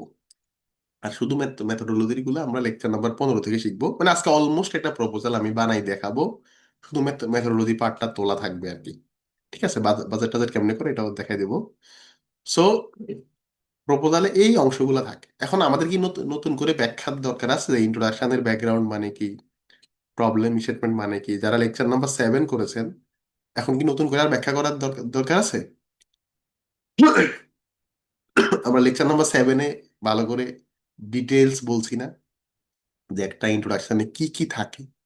ওকে, আমি এক কথায় বলে দিই, যারা শুধু লেকচার নাম্বার 7 দেখে নিলে চোখ বন্ধ করে পারবেন, ঠিক আছে? আচ্ছা, আরেকটা বেশি খেয়াল রাখবেন যে আমরা রিসার্চ আর্টিকেলের টাইটেলটা নেই রিসার্চ গ্যাপের উপর। আর প্রপোজালের ক্ষেত্রে শুধু রিসার্চ গ্যাপটাই একমাত্র ইস্যু না। ধরুন আপনি পড়তেছেন পলিটিক্যাল সায়েন্সে, এখন আপনি কি এমফিলের যে প্রপোজাল সেটা কি আপনি সোশ্যাল ওয়ার্কে দিতে পারবেন? পারবেন না তো, কারণ একাডেমিক প্রপোজাল সবসময় একাডেমিক সাবজেক্টের সাথে সামঞ্জস্যপূর্ণ হওয়া লাগে। গ্রান্ট প্রপোজাল সবসময় যারা গ্রান্ট দেয় তাদের সাথে সামঞ্জস্যপূর্ণ হয়। যেমন বিসিসিপি বাংলাদেশের টোবাকো নিয়ে ওরা গ্রান্ট দেয়, ফলে আপনার রিসার্চের টপিকটা টোবাকো রিলেটেড হইতে হবে। মানে টোবাকো কিভাবে বাদ দেওয়া যায় বা টোবাকো কিভাবে নির্মূল করা যায়। আমি যেটা বললাম আর কি, যে এক একটা প্রতিষ্ঠানের এক একটা এজেন্ডা থাকে। সো রিসার্চ প্রপোজালের টাইটেল, আমরা রিসার্চ আর্টিকেলের টাইটেল যেভাবে ঠিক করি, প্রপোজালের টাইটেলও একই নিয়মেই ঠিক করব। প্রপোজালের ক্ষেত্রে একটা বাড়তি লেয়ার যুক্ত হবে, সেটা হলো একাডেমিক প্রপোজাল হলে একাডেমিক ডিগ্রিটা ফোকাস করব, মানে একাডেমিক নিড বা একাডেমিক সাবজেক্টের সাথে প্রপোজাল মানে টাইটেলটা যেন সম্পর্কিত হয়। গ্রান্ট প্রপোজাল হলে যিনি গ্রান্ট দিচ্ছে সেই অর্গানাইজেশনের সাথে যেন এই টাইটেলটা অ্যালাইন করে। এটা তো খুবই কমন সেন্সের বিষয়। আর যারা হায়ার স্টাডিতে অ্যাপ্লাই করবেন, 100% খেয়াল রাখবেন যে প্রতিটা, ধর আপনি পিএইচডি তে অ্যাপ্লাই করবেন, পিএইচডির নাম হচ্ছে কি পিএইচডি ইন এডুকেশন পলিসি। দেখবেন প্রত্যেকটা পিএইচডির প্রোগ্রামে কিছু অবজেক্টিভ থাকে বা প্রোগ্রামে ডিটেলস থাকে। অবশ্যই আপনার রিসার্চ প্রপোজালটা যেন প্রোগ্রামের সাথে অ্যালাইন করে, অথবা প্রোগ্রামের সাথে অ্যালাইন করবেই।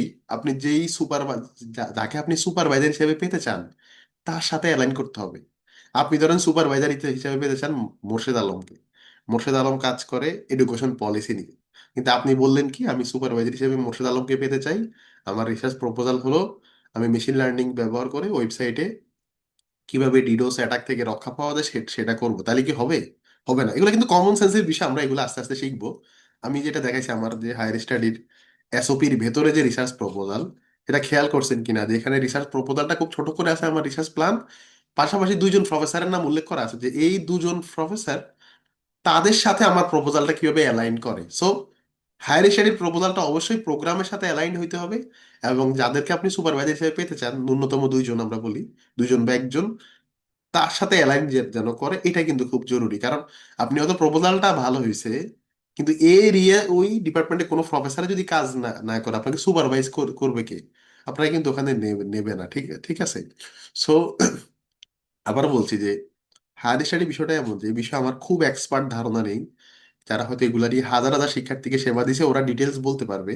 আমি আমার ক্ষুদ্র জ্ঞান এতটুকুই বুঝলাম যে একটা রিসার্চ প্রপোজালে বা একটা এসওপিতে রিসার্চের প্ল্যানটা খুবই ক্লিয়ার হওয়া উচিত, খুবই স্পেসিফিক হলে এইটা খুব মানে কাজে দেয় আর কি, যেটা ফলাফল আমি মনে করি পেয়েছি। বা আমার যারা আরো সহযোদ্ধা আছে যারা পিএইচডিতে অ্যাপ্লাই করেছে ওরাও কিন্তু মানে খুবই যারা স্পেসিফিক করতে পারছে তাদের জন্য এটা বেটার হয়েছে আর কি, ঠিক আছে? এখানে আরো অনেক বিষয় আছে, যেমন সেন্ট্রাল ফান্ডিং, প্রফেসর ফান্ডিং। যদি আপনি টু দা পয়েন্টে প্রফেসরের কাজের এরিয়ার সাথে এসওপিটা লিখতে পারেন, মোস্ট লাইকলি আপনি আরএ পাবেন, মানে রিসার্চ অ্যাসিস্ট্যান্টশিপ পাবেন। তো টিএ পাওয়া চাইতে তুলনামূলক আরএ পাওয়াটা অনেক ক্ষেত্রেই ভালো। যাই হোক, এগুলো অনেক ডিটেলস কথা, এগুলো আমরা যদি হায়ার স্টাডি নিয়ে আলাদা সেশন করি তখন কথা হবে। আমি জাস্ট বললাম প্রপোজালটা যখন আমরা লিখবো তখন প্রপোজালের টাইটেলটা মেক করার বেলায় টাইটেলের সব রুলস ফলো করবো, যেটা আমরা লেকচার নাম্বার 6-এ শিখেছি, প্লাস ওই প্রতিষ্ঠানের যে নিড সেটাও যেন ফুলফিল হয়। এক নাম্বার গেল। এরপর প্রপোজালে থাকবে ইন্ট্রোডাকশন পার্ট। ইন্ট্রোডাকশন পার্ট বলতে আমরা বুঝি এখানে অনেকগুলা অংশ থাকে আর কি, ঠিক আছে? তবে একটা একটা করে আজকে শেষ করতেছি, একটা প্র্যাকটিক্যালি আপনাদের করে দেখাবো। যেমন আমরা হয়তো কাজ করব বাংলাদেশের এডুকেশন সিস্টেমে আর্টিফিশিয়াল আর্টিফিশিয়াল ইন্টেলিজেন্স টুলস ব্যবহার করে কিভাবে পরীক্ষার খাতা মূল্যায়ন করা যায়। ধরেন আমার গবেষণা শিরোনাম হচ্ছে এটা, আমি বাংলাদেশের এডুকেশন সিস্টেমে এআই টুলস ব্যবহার করে পরীক্ষার খাতা কিভাবে মূল্যায়ন করা যায় এটা নিয়ে আমি গবেষণা করব। ওকে, এইবার তার মানে আমার টাইটেলটা এরকম যে ধরেন exploring the impact of AI tools on exam evaluation in Bangladesh, এরকম একটা টাইটেল দিলাম। তাহলে ব্যাকগ্রাউন্ডে কি আসবে বলেন তো চ্যাট বক্সে? বাংলাদেশের শিক্ষা পদ্ধতির, বাংলাদেশের পরীক্ষা পদ্ধতিতে এআই টুলস এর ব্যবহার, এটা যদি আমার শিরোনাম হয়, ব্যাকগ্রাউন্ডে কি আসবে আপনাদের কি মনে মনে হয়?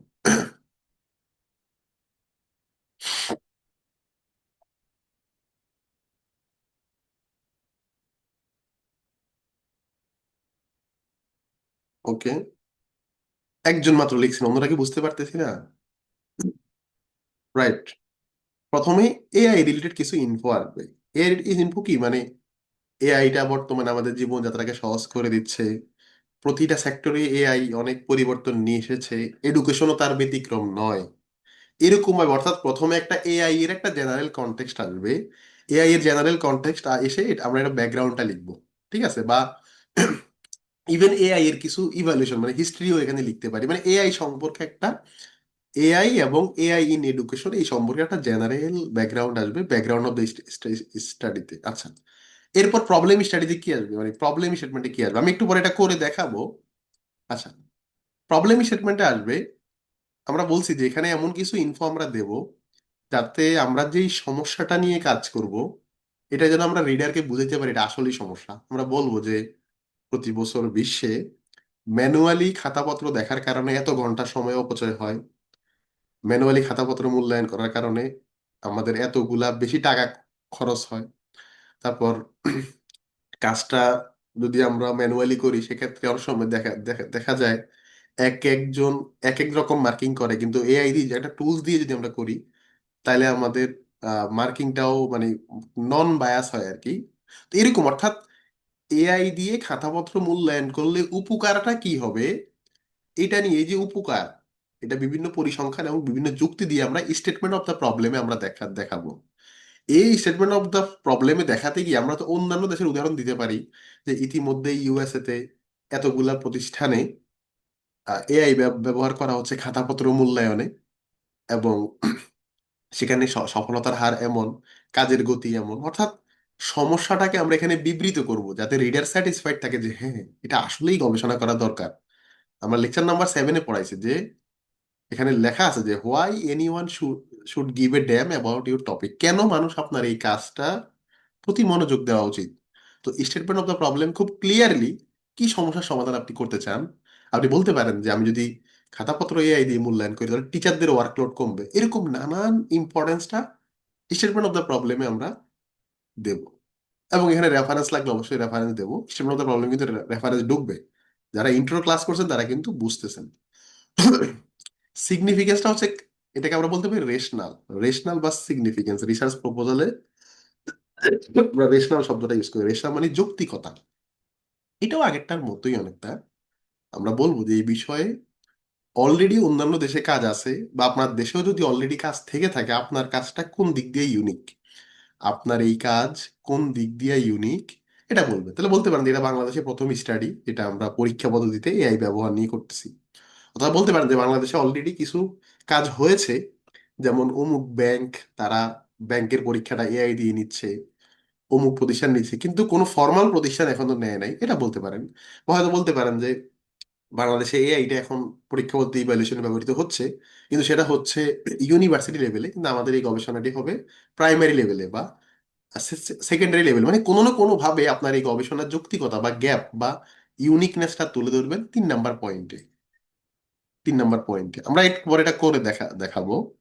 এরপরে এই কাজের অবজেক্টিভ, আমি বলছি যে অবজেক্টিভ এআই দিয়ে বানাতে পারবেন, সমস্যা নেই। অবজেক্টিভ মানে আপনার এই কাজের উদ্দেশ্য কি, এই অবজেক্টিভকে আবার আমরা সাব অবজেক্টিভে ভাগ করব, ঠিক আছে? আর রিসার্চ কোশ্চেন এগুলো খুব ইজি, এগুলো এআই দিয়ে করা যাবে, এগুলো খুব স্কুটিনিটি বিষয়। তাহলে দেখেন এই গেল আমাদের ইন্ট্রোডাকশনের আলাপ কিন্তু শেষ, মানে আমরা প্রপোজালের টাইটেল শেষ, ইন্ট্রোডাকশন শেষ। এরপর লিটারেচার রিভিউ, খেয়াল রাখবেন প্রপোজালের লিটারেচার রিভিউটা কখনোই ম্যান্ডেটরি পার্ট না, যদি কোনো প্রতিষ্ঠান ম্যান্ডেটরি করে দেয় তাহলে ম্যান্ডেটরি, নাহলে কিন্তু ম্যান্ডেটরি না, এটা থাকে না বেশিরভাগ ক্ষেত্রেই।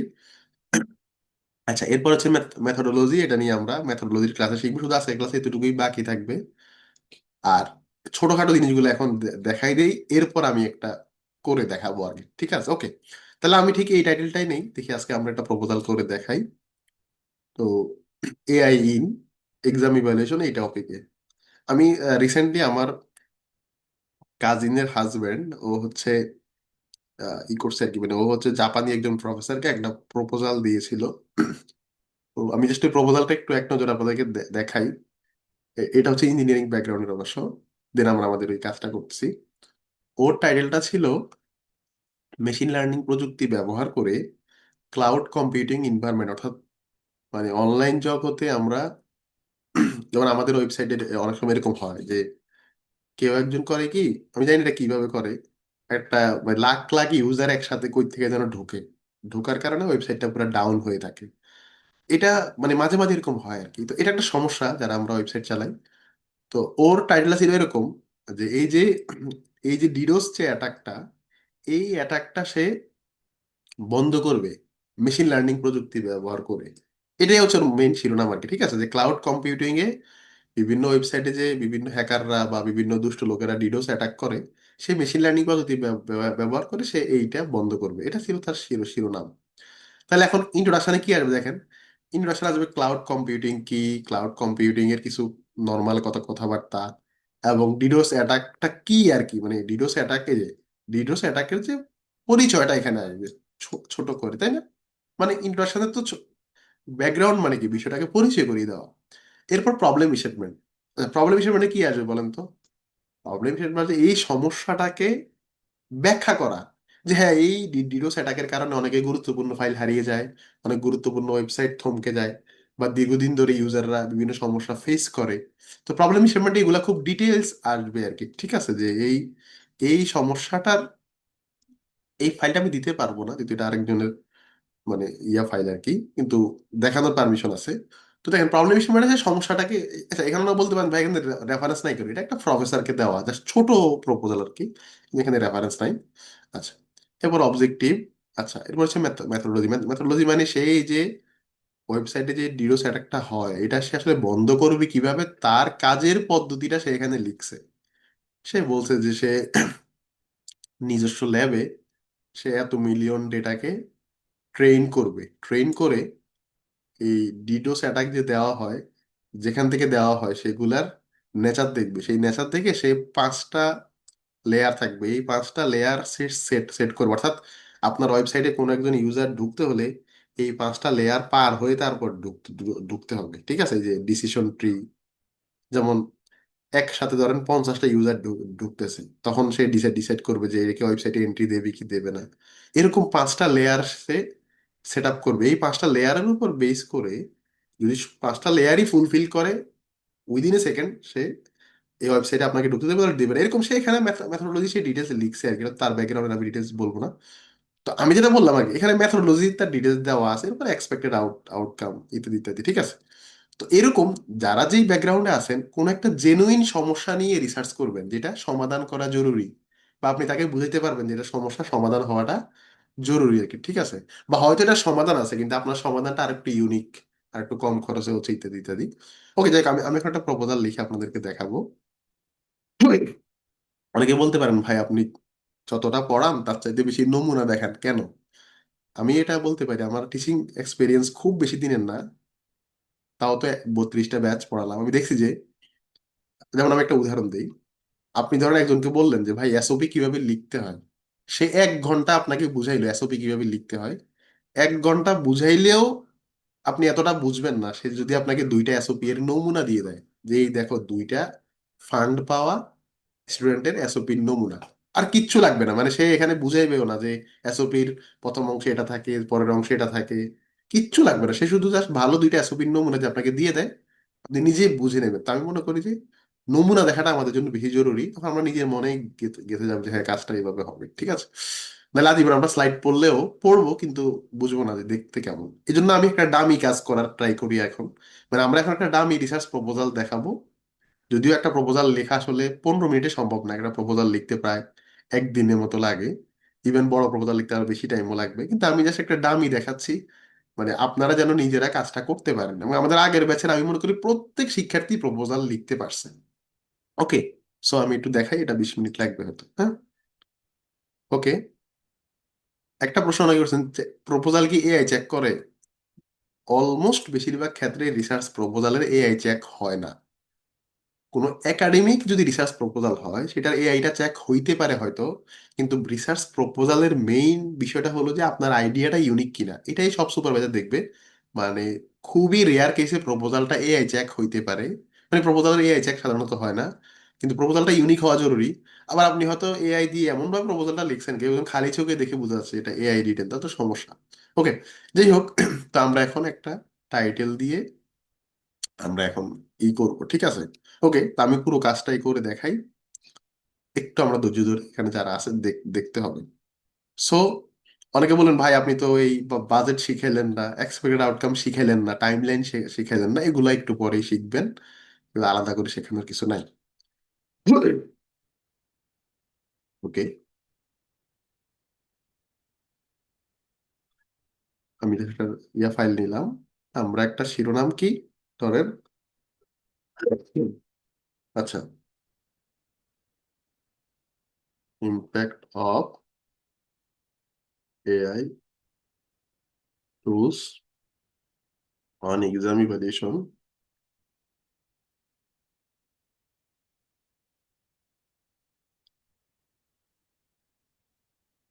Evidence from secondary education. ধর কথা কথা এটা আমার টাইটেল, হ্যাঁ।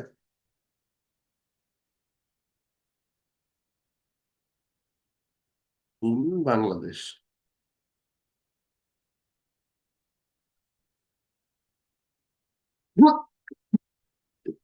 সরি,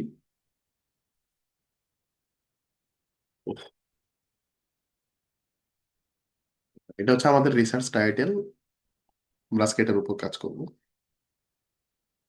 আচ্ছা,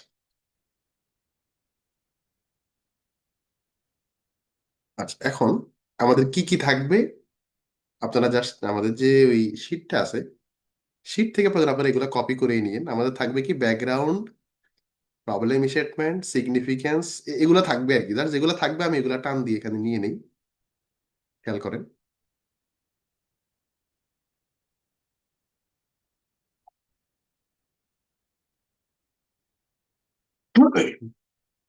আরো বিরক্ত লাগলো বলবেন যে ভাই বিরক্ত লাগতেছে। আমি just একটা একটা করে দেখাই, হ্যাঁ, যে যে পার্টগুলো থাকে, খেয়াল করেন। এটা হচ্ছে আমাদের টাইটেল, টাইটেলটা আমরা মিডিলে রাখবো। প্রথমটার নাম হচ্ছে ব্যাকগ্রাউন্ড অফ দ্য স্টাডি বা ব্যাকগ্রাউন্ড, হ্যাঁ।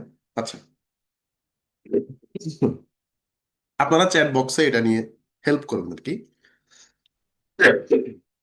ওকে, সো কেউ একটু বলেন তো যে, কেউ একটু বলেন তো, তাহলে আমাদের এখানে কি আসবে চ্যাট, মানে ইন্ট্রো ইন্ট্রো পার্টে। রাইট, ওকে। তো আপনাদেরকে বলি, রিসার্চ আর্টিকেলে এআই ব্যবহার করার ঝুঁকিটা বেশি কিন্তু প্রপোজালে ঝুঁকিটা কম। তো প্রপোজালের ব্যাকগ্রাউন্ড পার্টটা এআই দিয়ে করতে পারেন, এটা সমস্যা নাই। প্রপোজালের ব্যাকগ্রাউন্ড পার্টটা এআই দিয়ে করতে পারবে, আপনাদের একদম রিয়েল একটা, মানে প্রপোজালে এআই নিয়ে ঝামেলাটা কম। এখন দেখেন, আমরা তো সব বুঝি যে এই পার্টগুলা কিভাবে লিখতে হবে। এখন একটু আপনাদের একটা কারিশমা শিখাই। আমি এই টাইটেলটা, দেখেন আমি এই টাইটেলটা কপি করলাম, কপি করে আমি চ্যাট জিপিটিতে গেলাম। আমি আমি বলতেছি না এটা আপনি চ্যাট জিপিটি দিয়ে রেডি করেন, কিন্তু আমি জাস্ট মানে যেটা বুঝাতে চাচ্ছি এটা ভালো করে দেখেন তাহলে বুঝবেন। আচ্ছা, আমি টাইটেলটা দিলাম এখানে, ঠিক আছে? খেয়াল করেন কিন্তু খুব ভালো ভালো করে, আমি যদি বলি যে give me research proposal, give me research proposal, কিন্তু প্রিমিয়াম ভার্সন দিচ্ছি আর কি, গিভ মি রিসার্চ প্রপোজাল, শুধু বললাম যে আমাকে এই টাইটেলে রিসার্চ প্রপোজাল দাও। এখন এটাতে সমস্যা কি, আর আমরা যেটা বানাবো ওটাতে সুবিধা কি আপনাদেরকে বলতেছি। খেয়াল করুন, আমি এই যে আমরা একটা অল্টার, মানে আমরা চ্যাট জিপিটির আউটপুট আর আমাদের আউটপুট ভালো মন্দ এটা আমরা দেখবো, হ্যাঁ। আচ্ছা, খেয়াল খেয়াল করেন, মানে আপনাদের কোন জায়গাটাতে ভুল হয় সেটা আমি এখন দেখাই দিচ্ছি। দেখেন, তার মানে একটা চ্যাট জিপিটির একটা পেইড ভার্সন দিয়ে, ইভেন ফ্রি ভার্সন দিয়ে অনেকটা হবে। আমরা একটা প্রপোজাল বানালাম, সেটাকে ডাউনলোড করলাম বা কপি করলাম, সেটাকে ডাউনলোড করলাম বা কপি করলাম, হ্যাঁ। খেয়াল করুন কিন্তু, আচ্ছা, এই যে একটু বুঝেন কিন্তু বিষয়টা, স্ক্রিনে আমরা একটা রিসার্চ প্রপোজাল দেখতে পাচ্ছি। এখন এই প্রপোজাল যেটা এআই দিয়ে বানাইছে এটার ভালো এবং মন্দ দিকগুলো একটু খেয়াল করেন। প্রথম পার্টের নাম দিছে ইন্ট্রোডাকশন এন্ড ব্যাকগ্রাউন্ড, ঠিক আছে, পার্টের নাম ঠিক আছে। বললো যে এআই টুলস বর্তমানে ধীরে ধীরে ওয়ার্ল্ড ওয়াইড বাড়তেছে এবং এটা এডুকেশনও ব্যবহৃত হচ্ছে, বিশেষ করে খাতাপত্র মূল্যায়নের কাজে। এটা ব্যবহার করলে আমাদের একাডেমিক ইন্টিগ্রিটি, ফেয়ারনেস, এগুলা যেমন চ্যালেঞ্জ হইতে পারে, একই সাথে আবার ইফিসিয়েন্সি, কাজের দক্ষতা এগুলা বাড়তে পারে। এরপর বাংলাদেশে সেকেন্ডারি এডুকেশনে এআই এর একটা কমন কথা এখানে আছে। খেয়াল করুন কিন্তু খুব ভালো করে, এই লাইনগুলো দেখে আপনাদের কি মনে হয় যে চ্যাট জিপিটি কি ভালো করে দিতে পারছে কি পারে না? একদম ফেয়ারলি বলবেন আর কি। মানে এইটার ব্যাকগ্রাউন্ডটা, আমরা যারা ইন্ট্রোডাকশনে ক্লাস করেছি, চ্যাট জিপিটি ভালো করে দিতে পারছে কি পারে নাই? ওকে, ইয়েস নোর একটা মিশ্রণ আমি দেখতে পাচ্ছি কমেন্টে। ওকে, রাইট। একজন বলছেন ব্যাকগ্রাউন্ড পারছে ভালো, রাইট। ব্যাকগ্রাউন্ডটা কিন্তু ভালোই পারছে। মানে দেখেন, ব্যাকগ্রাউন্ড আমরা কি চাই, বিষয়টাকে পরিচয় করিয়ে দেওয়া। মানে এই যে বাংলাদেশের সেকেন্ডারি সিস্টেম, এটার এক্সাম সিস্টেমকে একটু পরিচয় করিয়ে দিয়েছে। আর এআই এর যে র্যাপিড অ্যাডভান্সমেন্ট, মানে এআই এর ইম্পর্টেন্স বা এগুলো মানে মোটামুটি ও ভালো দিছে আমরা বলতে পারি। ওকে, তো যেহেতু এটা ভালো দিছে, আমরা এটা এখান থেকে নিলাম। খেয়াল করেন কিন্তু এআই এর দুর্বলতা বুঝেন, এটা এখান থেকে নিলাম, আমাদের মূল ফাইলে নিলাম। মূল ফাইল কোথায় ছিল? এখানে ছিল, মূল ফাইলে নিলাম। হুম, আচ্ছা, মূল ফাইলে নিছি, যাবতীয় ফরম্যাটিং করতেছি। আচ্ছা, দিলাম। রিসার্চ আর্টিকেলে কিন্তু নিজের ঝুঁকি আছে, আমি আমাদের ইন্ট্রোডাকশন ক্লাসে বলছি। প্রপোজালে ঝুঁকির মাত্রা কম, কারণ প্রপোজালে হচ্ছে আইডিয়া মেইন, এআই চেকটা সাধারণত হয় না। আচ্ছা, নিলাম এটা। এখন একটু খেয়াল করেন তো, এআই আমাদেরকে যে আউটপুটটা দিছে, এই ব্যাকগ্রাউন্ডের শেষে সে যে একটা লাইন লিখছে, মানে ব্যাকগ্রাউন্ড পার্টের শেষে, এই লাইনটা দেখে আপনাদের ইন্ট্রোডাকশনের ব্যাকগ্রাউন্ড পার্টের কথা মনে পড়ে, না অন্য কোনো পার্টের কথা মনে মনে পড়ে বলেন তো? চ্যাট বক্সে জানাবেন। মানে যে ব্যাকগ্রাউন্ডের শেষের যে 3 লাইন, এই 3 লাইন দেখে আপনাদের কি ব্যাকগ্রাউন্ড পার্টই মনে হয়, না অন্য কোনো পার্ট? যারা আমাদের লেকচার নাম্বার 7 করেছেন, যে কোনো কেউ চোখ বন্ধ করে বুঝবেন যে এটা হচ্ছে রিসার্চ অবজেক্টিভের কথা কথা বলছেন। আচ্ছা, তাহলে এবার আপনারাই বলুন, চ্যাট জিপিটি থেকে যদি কেউ অন্ধ হয়ে যদি কপি করে ফেলতো, তাহলে কি এই লাইনটা নিলে সঠিক সঠিক হইতো? আপনারা আমার কথা বুঝতেছেন? মানে ধরেন আমরা রিসার্চে কিচ্ছু বুঝি বুঝি না, চ্যাট জিপিটিকে টাইটেল দিলাম আর সে আমাদেরকে লিখে দিল। যেই লোকটা রিসার্চটা ভালো করে বুঝে না, সে তো এই লাইনেও কপি কপি করবে, তাই না? সে কি এরকম আপনার মধ্যে খুঁটে খুঁটে দেখবে যে আমরা ইন্ট্রোডাকশন পার্টে শিখছি কি আর চ্যাট জিপিটি আউটপুট দিছে কি? আমি তো খালি চোখে দেখে বুঝছি, এটা দিয়ে দিয়েছে সে কি রিসার্চ অবজেক্টিভ, তাহলে আমি এই লাইনটা নেব না। ওকে, আচ্ছা, চ্যাট জিপিটি থেকে আমি একটা পার্ট নিলাম, ব্যাকগ্রাউন্ডের কিছু তথ্য আমি নিলাম, ব্যাকগ্রাউন্ডের তথ্য আমি নিলাম। আচ্ছা, এরপর প্রবলেম স্টেটমেন্ট। প্রবলেম স্টেটমেন্ট মানে সমস্যাটাকে বিবৃত করা, এই যে একটু ছোট করে দিছে যদিও। তো চ্যাট জিপিটির সুবিধা হলো রিসার্চ প্রপোজালের ক্ষেত্রে সে খুব ভালো আউটপুট দেয়, কিন্তু সে ডিটেলস আউটপুট দেয় না।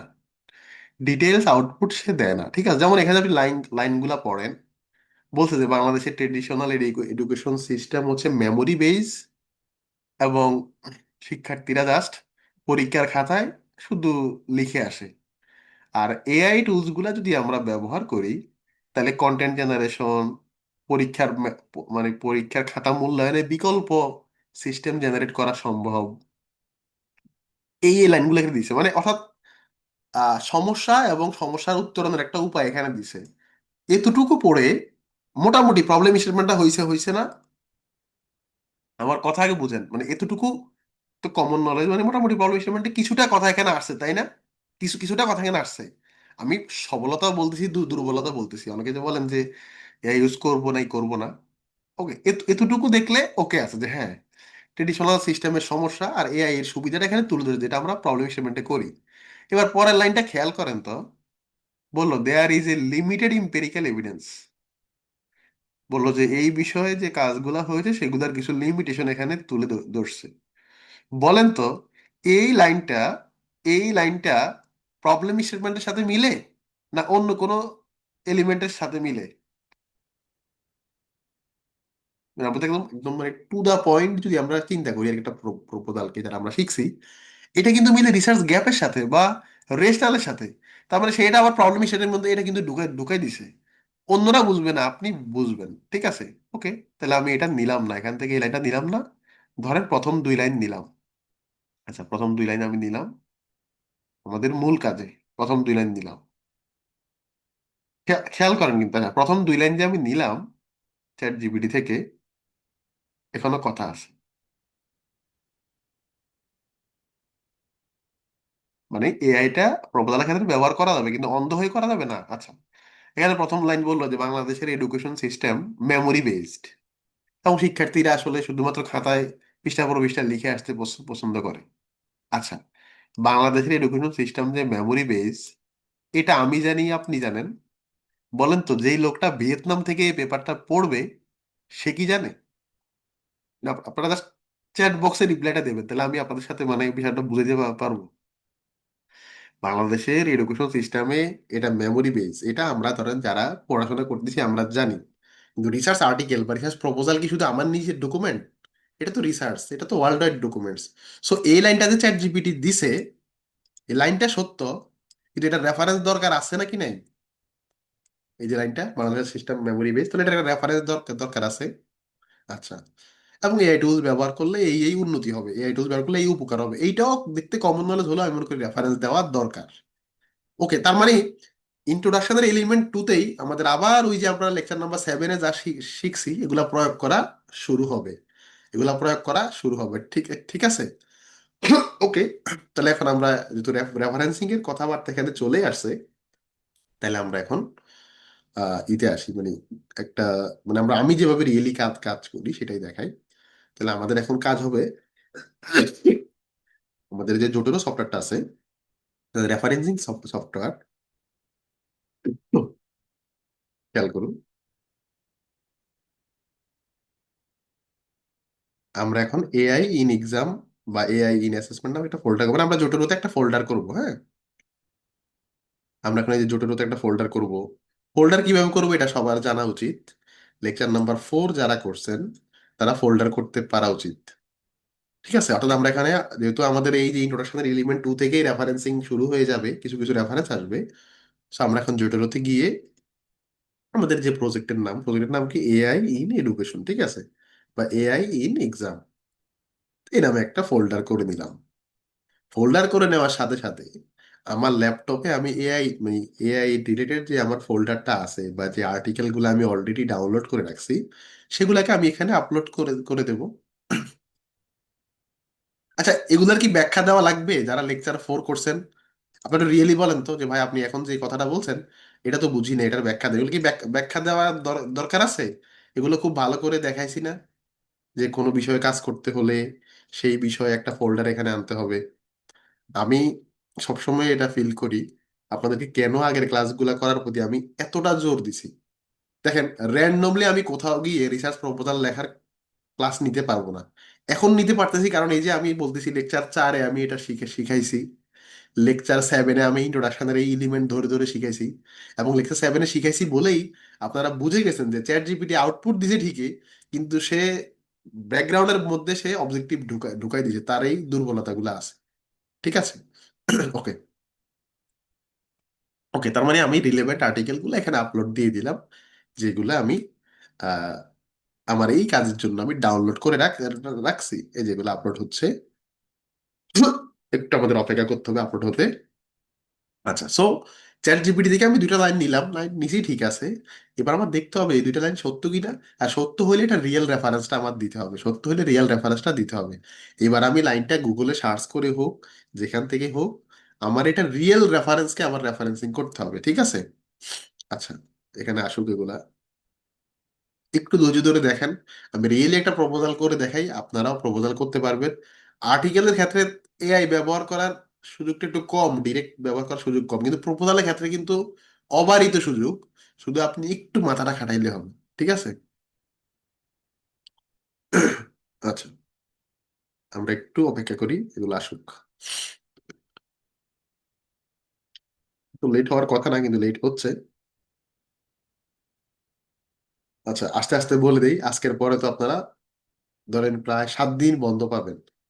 প্রিভিয়াস লেকচারগুলো খুব ভালো করে দেখবেন, বিশেষ করে লেকচার 3 থেকে খুব ভালো করে দেখবেন, ঠিক আছে।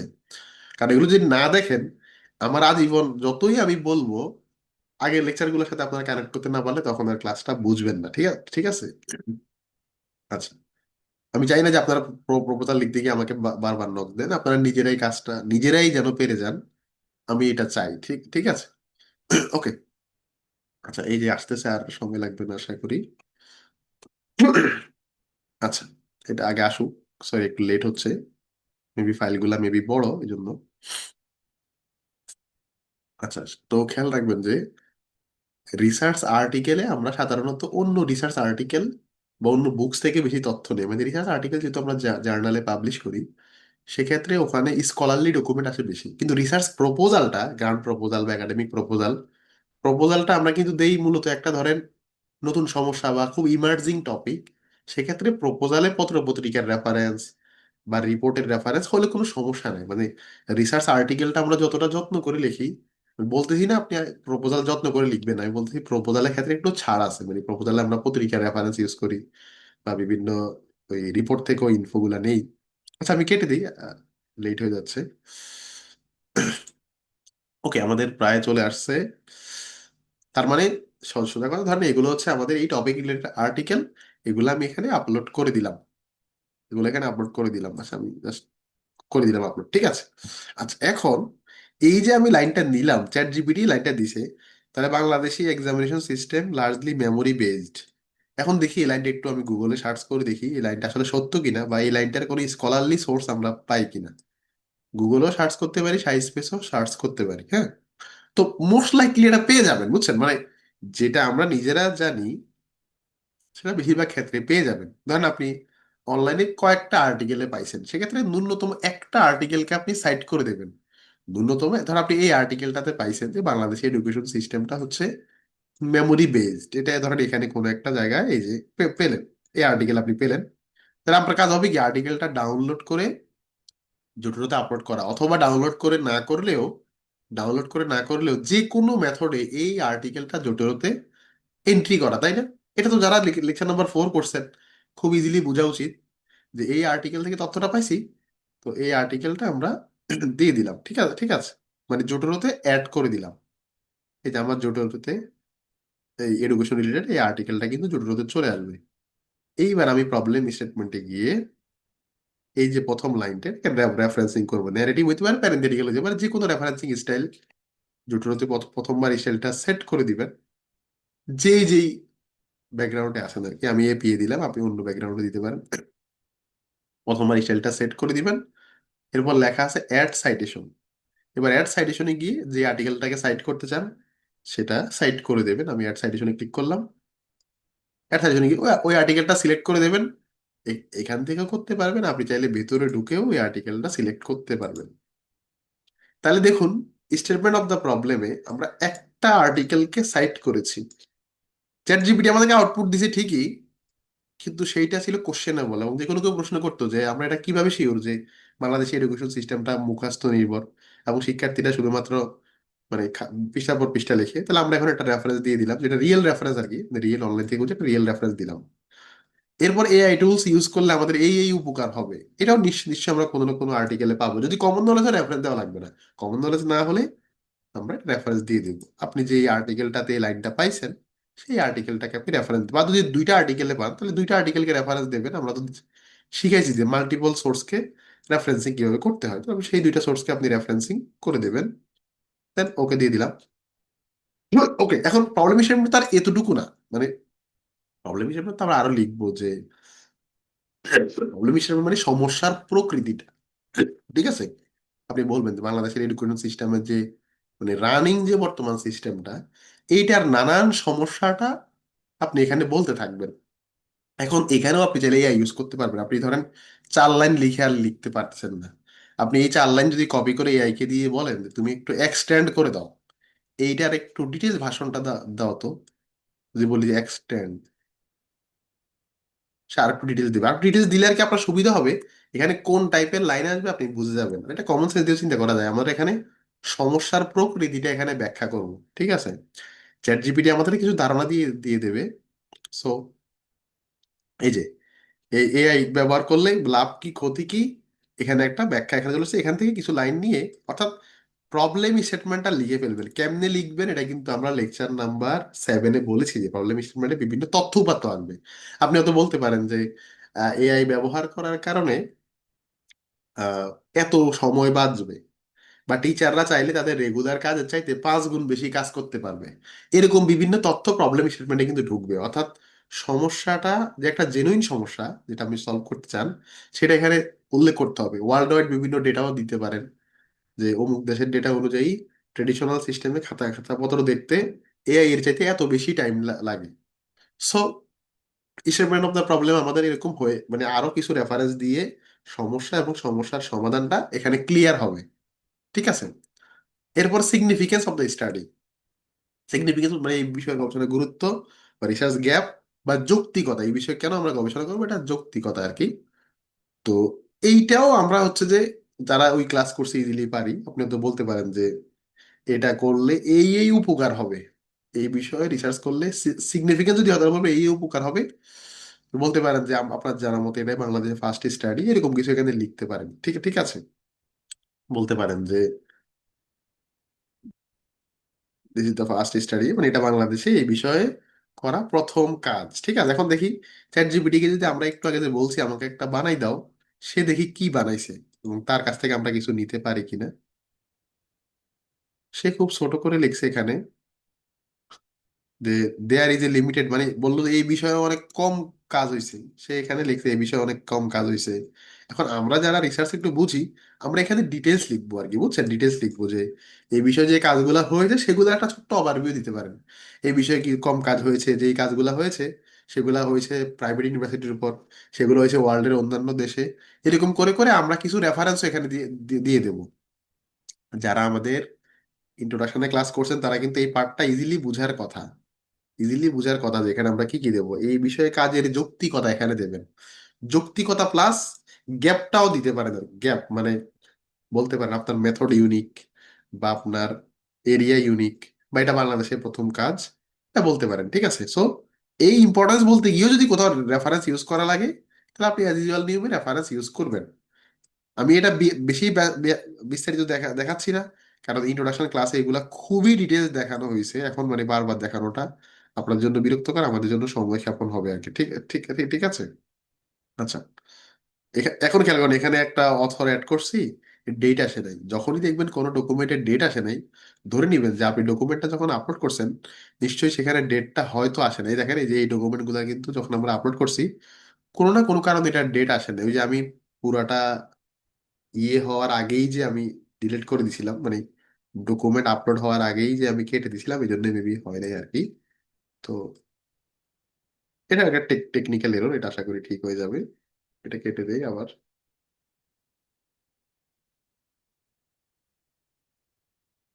আচ্ছা।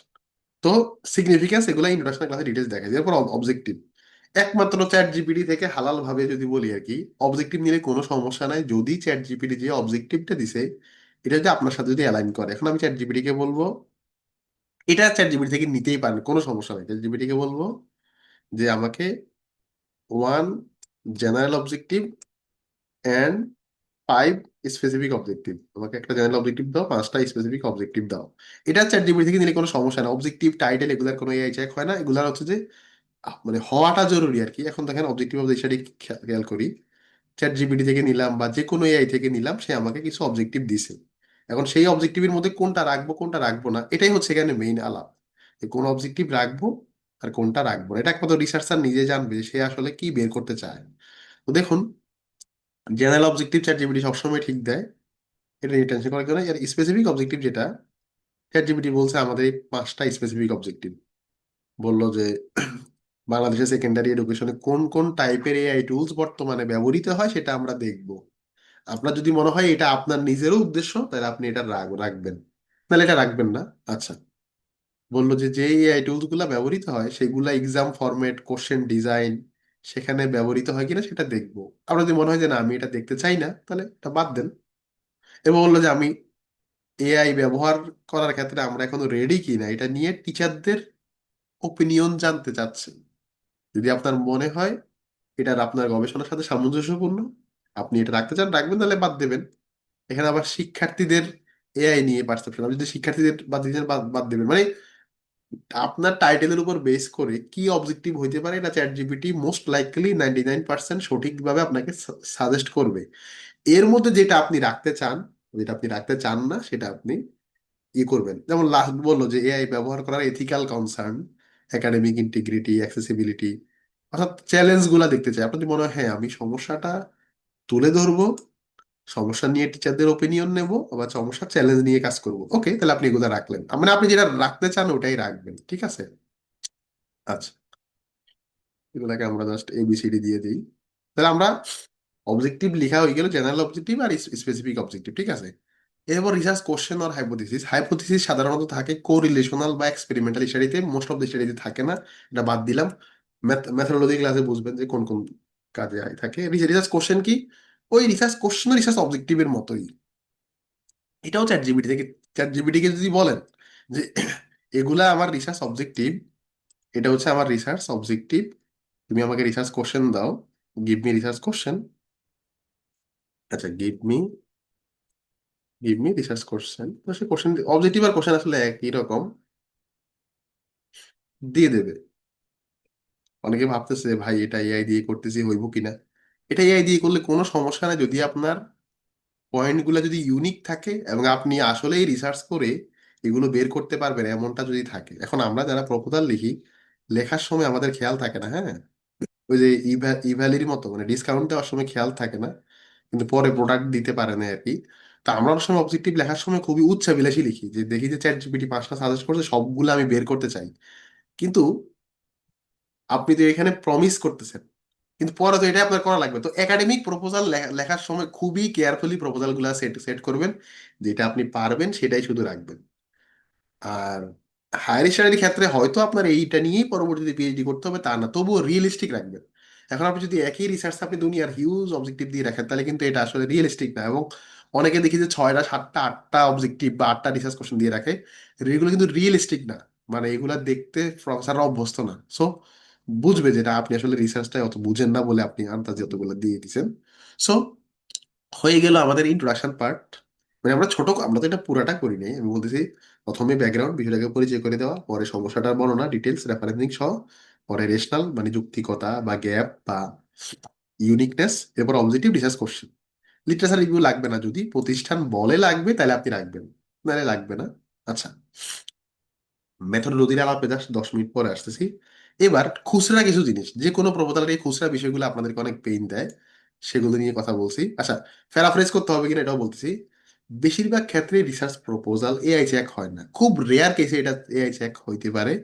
আমি মনে করি প্রপোজালে প্যারাফ্রেজ করার দরকার নেই, যেহেতু যেহেতু এটা আমরা আর্টিকেল আকারে পাবলিশ করি না, এটা জাস্ট একটা প্রপোজাল, জাস্ট এটা আমাদের প্রস্তাবনা, ওকে।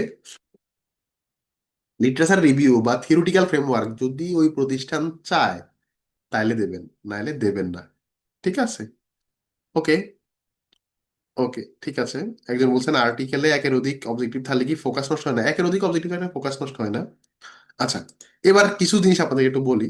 মেথডোলজি এখন আছে আর কি, মেথডোলজি আছে, আর আছে হচ্ছে expected timeline, budget, expected outcome, এগুলা। আচ্ছা, এখানে এক্সপেক্টেড টাইমলাইন, ওকে, এটা অনেকে আমরা লিখতে পারি না। দেখেন, দুনিয়ার সব রিসার্চের ক্ষেত্রে এটা একই, এটা একটা টেমপ্লেট, মানে কোন কাজ আমরা কখন করব, কোন কাজ কোন মাসে করব, এইটা।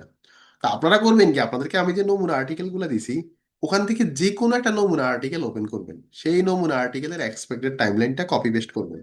এটা কপি পেস্ট করলে কোনো সমস্যা নাই, কারণ দুনিয়ার সব রিসার্চের এক্সপেক্টেড টাইমলাইনের চেহারা একরকম, জাস্ট টাইমটা আর কি ভিন্ন ভিন্ন। এই ধরেন আমি ধরেন এই যে আমার কাছে একটা নমুনা প্রপোজাল আছে, তার এক্সপেক্টেড যে টাইমলাইন, সে এক্সপেক্টেড টাইমলাইনের আমি এটা কপি কপি করলাম, এটা অথবা অন্য যে কোনো একটাটাও কপি করতে পারেন, মানে আপনি যেটারটা কপি করতে চান সেটা আপনি কপি করবেন এক্সপেক্টেড টাইমলাইন।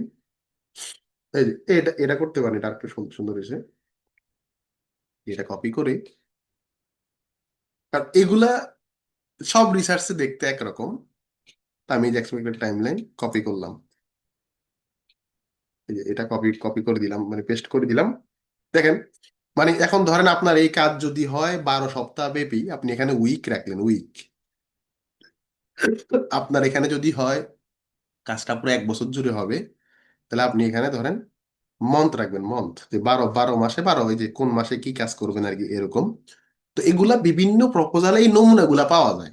আপনার কাজ হলো এখানে শব্দটা চেঞ্জ করা, এই সংখ্যাগুলা চেঞ্জ করা। এই জিনিসটাকে চাইলে 4 4 বছরের কাজ বানানো যাবে, চাইলে 12 সপ্তাহের কাজও বানানো যাবে, এগুলা সেম থাকবে। কারণ রিসার্চের কাজগুলা তো সেম। ধরেন এটা কাজ 6 মাসে হোক আর 6 বছরে হোক, প্রত্যেকটা গবেষণায় তো কি লিটারেচার রিভিউ থাকবে, লিটারেচার রিভিউর পর প্রশ্ন বানাবো, ফিল্ডে যাব, ডেটা কালেক্ট করবো, ডেটা অ্যানালাইসিস করবো, রিপোর্ট দেবো। এইগুলা তো সবসময় সেম থাকবে, তাই না? মানে কি আমার কথা বুঝতেছেন যে এই যে এক্সপেক্টেড টাইমলাইন, এটা সব গবেষণা ক্ষেত্রে সেম থাকবে? ব্যাপারটা বুঝছেন? জাস্ট তাহলে আপনার কাছে যে 5 6টা নমুনা আছে, যে এই নমুনাটা আপনার জন্য বেস্ট ফিটে, ওটা কপি করে এখানে দিয়ে দিলে সমস্যা নাই। এগুলার কোনো এআই চেক টেক নাই, এগুলো সবাই জানে, যেগুলো সব গবেষণা এগুলা খুবই সেম আর কি। ঠিক আছে, যেমন যেমন থিসিসের সূচিপত্র সবারই তো সেম থাকে, তাই না? এটা আচ্ছা, এই গেল এটা। এরপর আপনার বাজেট। বাজেট কিভাবে লিখবেন, এখন এই বাজেটের বিষয় আসি।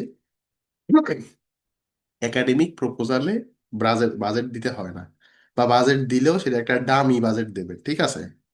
আর গ্রান্ট প্রপোজালে বাজেটের নমুনা দেওয়া লাগে। সবচেয়ে বেটার হয়েছে এই প্রতিষ্ঠানে অলরেডি যারা ফান্ড পেয়েছে, যদি তাদের প্রপোজালটা পেয়ে যান, তাহলে ওদের বাজেট প্ল্যানটা আপনার দেখতে ইজি হবে, বাজেটটা করা ইজি হবে। দেখেন, প্রত্যেকটা রিসার্চে কাজগুলো সুনির্দিষ্ট।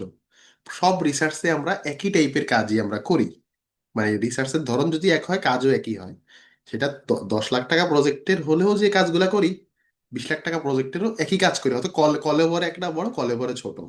তা আপনাদের কাজ হলো বাজেট বানানো। এখন ধরুন, খেয়াল করুন, আপনি যে প্রতিষ্ঠানে অ্যাপ্লাই করবেন, সেই প্রতিষ্ঠানে কোনো না কোনো ভাবে একটা বাজেট জোগাড় করতে পারছেন।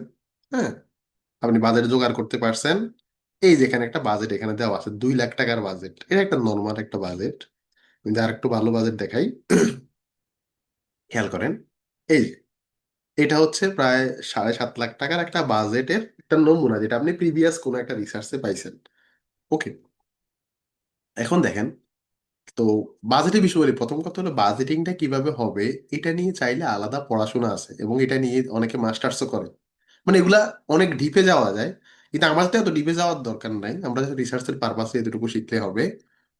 তো বাজেটের বিষয়ে কিছু কমন কিছু ক্রাইটেরিয়া বলি।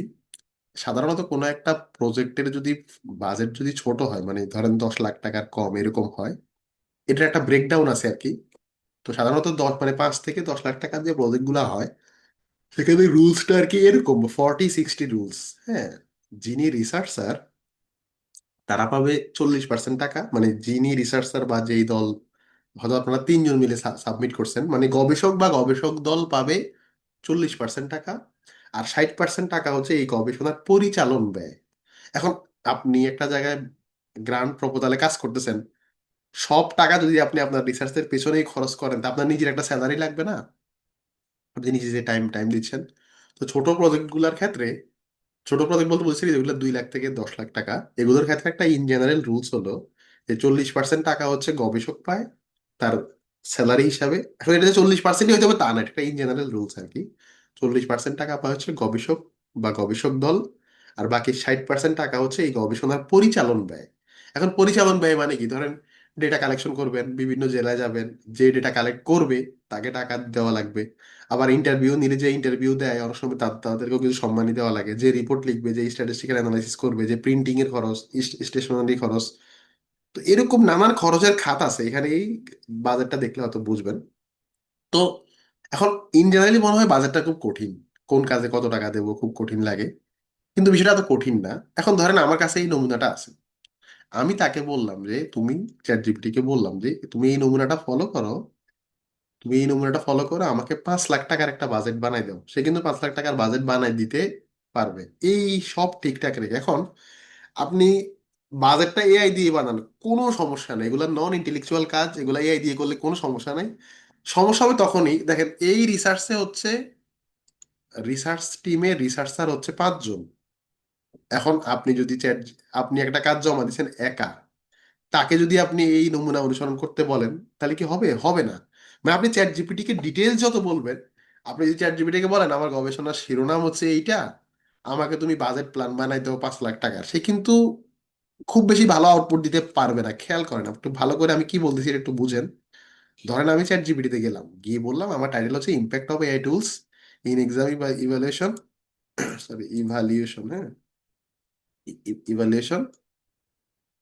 আচ্ছা, তো আমি বললাম যে গিভ মি বাজেট, আমাকে 5 লাখ টাকার বাজেট দাও।